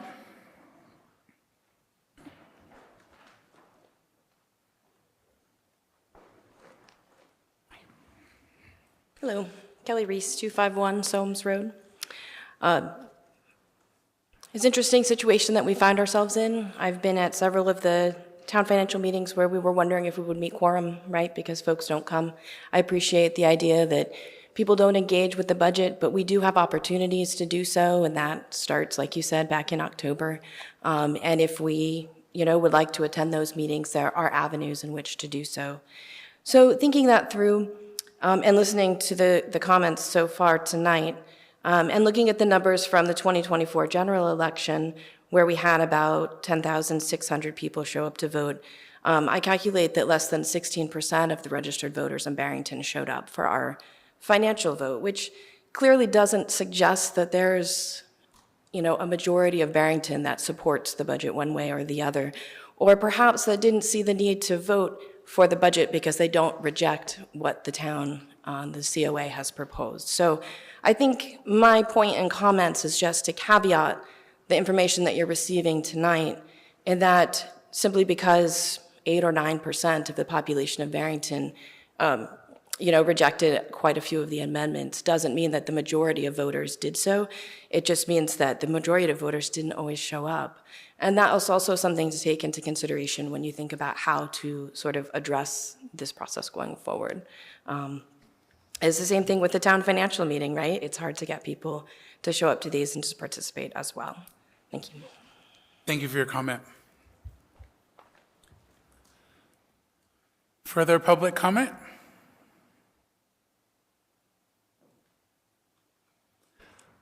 All right. Seeing no movement, hearing no shuffling, I will close public comment. And I think that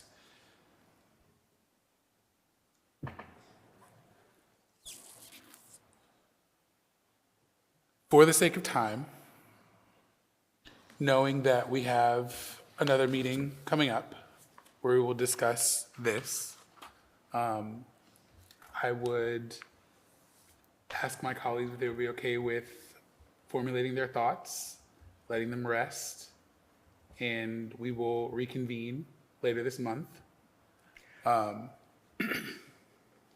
And I do believe that we've heard a lot, we've read a lot. I think that we are, from what I know of my colleagues, I believe that we are taking all of this to heart. I believe sometimes we really believe in our town, we believe in our neighbors, we certainly listen. We heard the voters, and the voters spoke loud and clear, so I agree with that 100%. And so as we discussed earlier, as town manager asked us, as was on this agenda, was to figure out how to do what the voters asked us to do, which is work with a certain pot of money. So that's what we're going to do. So having said all that, I would like to close this topic. I really would like to say a few things before we close this topic. Sorry. Okay. I just think I want to lead, I can only speak for myself, but I just wanted to be clear that I fully support those citizens that chose to put amendments on this town budget. I fully support them doing and advocating for what they feel was important for them to do. It's a shame that one of those applicants has already left. I also see that it was important for me as a member of this town council who voted for this town budget to advocate for that budget. And for those who've read my letter to the editor, you can go back and read it, that I support that budget. And I don't think there's anything wrong for me on town council who approved the budget presented by our town manager to advocate for that budget, just as others can advocate for their amendments to be put forward on the budget.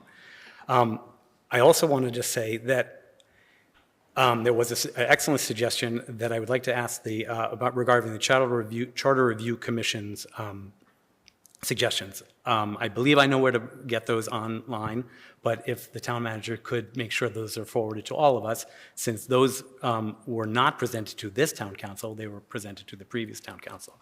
Which leads me to one of the other things that is important to say to some of the public comment that was made. This town council did not vote for some of the things that were projected at us today with quite some emotion, and that is just worth noting. When the town council changes every 2 years, and then I have a few other things. I have one thing. I'll just leave one thing.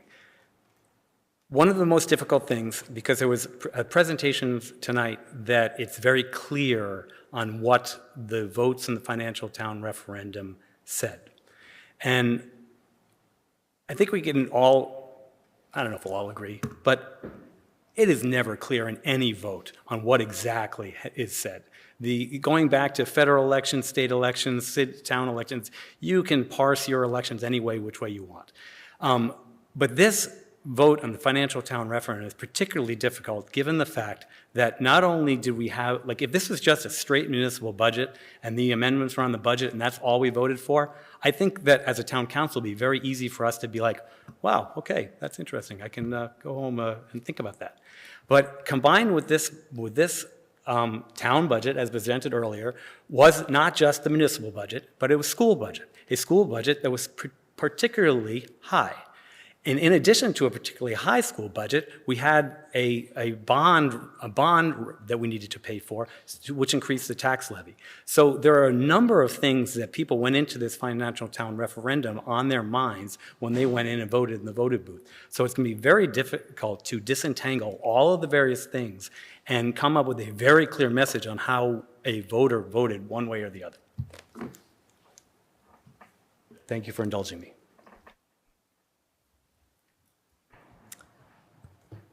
Thank you. And that just made me feel like there's a little bit of a need to follow up, because I think I want to be clear and certainly not be misinterpreted, and I believe our conversation this evening, as a result of being OMA, we were talking about the process. We may feel, we're going to individually feel a kind of way about the results. I feel a kind of way about the results of the cuts to the budget because I've seen how hard the people who work for our town work, and on very little, with very few resources. The jobs they do with the resources they have are not comparable to the private sector. And I don't want to be trying to fool anybody about the fact that being a public sector employee means that you are taking a lower salary to begin with fewer resources, very often not the most updated technology and updated tools, often in aging infrastructure. So I think that's where one of the places that I'm coming from, and understanding that every time we cut, we put more pressure on all of the people and all of our systems. But that's not what we discussed tonight. What we discussed was the process of the FTR. And I don't think there's anybody who thinks that they got all the information they needed. I think if we're going to have a process that results in a few dozen amendments, I think we have to have a longer runway so the public can understand what those are about. I think we have to have a better process for the signatures. I think we have to have better engagement. I think our ballot needs to be simpler and clearer. And that's what we were talking about this evening. So while I appreciate we all come with a lot of passion about what about our perspectives, I think it's important that we as a body do that, and that every time we have a new process, we do that. This is, I have used the words lively experiment so much over the past few months about the FTR process, but this was a lively experiment, which is what governments do, which is what communities do. And yeah, we didn't get it right. We didn't get it so that everybody felt like they could engage. And I think that's the bottom line I want to make sure we understand. And we can all have a different opinion about the budget, but in the end, the public servants that we have done a great job for Barrington. A lot of things we can tweak a lot of things, but ultimately I think the important piece is for us to start the conversation about how to do a better budget process in the future, and we're fresh off of lessons and can really contribute to that conversation. That's it. And I think it should be clear that when we're saying a better budget process, we're not saying vote my way. Right. That's absolutely not at all what this conversation was about or would ever be. But making it abundantly clear the 5 of us, along with 5 COA members, elected COA members, and 5 elected school committee members, did come up with budgets and did agree with the COA budget. So of course, that's the budget that we would want the voters to agree with. However, voters are allowed to disagree, and they clearly did, and that's fine. But I am going to say that I'm disappointed because I thought that the 15 of us, along with other townsfolk, town leaders, Elected department by heads, the populace. elected Not just by, random. correct, elected by our neighbors, came up with a budget that we thought was good. And you disagreed. I understand. That's fine. I'm not disappointed. I am disappointed that you disagreed, but I'm also disappointed at the process because so many people had issues with the process in general. And so that's what I would like to fix. I'm not trying to push a budget. I'm not trying to fix a budget. I'm saying, okay, these people felt like they were unheard. These people felt like they were disenfranchised, which is a big word to use when you're talking about voting. These people had all these big feelings. I don't want that, especially since all of y'all are my neighbors. Like, that's not what we sit here to do. We don't want to do that. So when we do this again, because it's going to happen again, I'd like the process to be different. The outcome might be the same, and that's completely fine. We all have different opinions, but the process should be much smoother. It should be much easier. We should be bouncing up and down those stairs or going to different places or whatever, and being like, all right, we're going to vote for the budget the same way that we go to vote to the ballot box in November every other year. That's what I want to see for this process. I want it to be a smooth process like that. It has nothing to do with whether or not people did what I wanted them to do. That's absolutely not. That's not what I'm sitting here to do.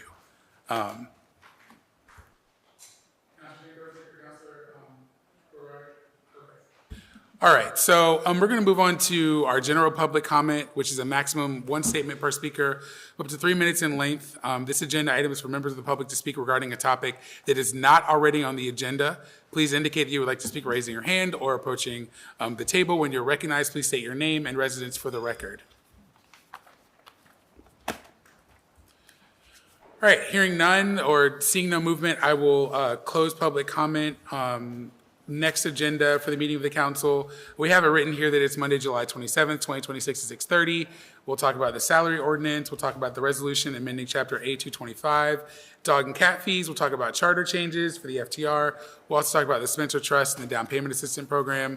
I also understand that at some point we'll have another meeting in June. We also have a joint meeting with the planning board in June as well. Who? To talk about the comp plan?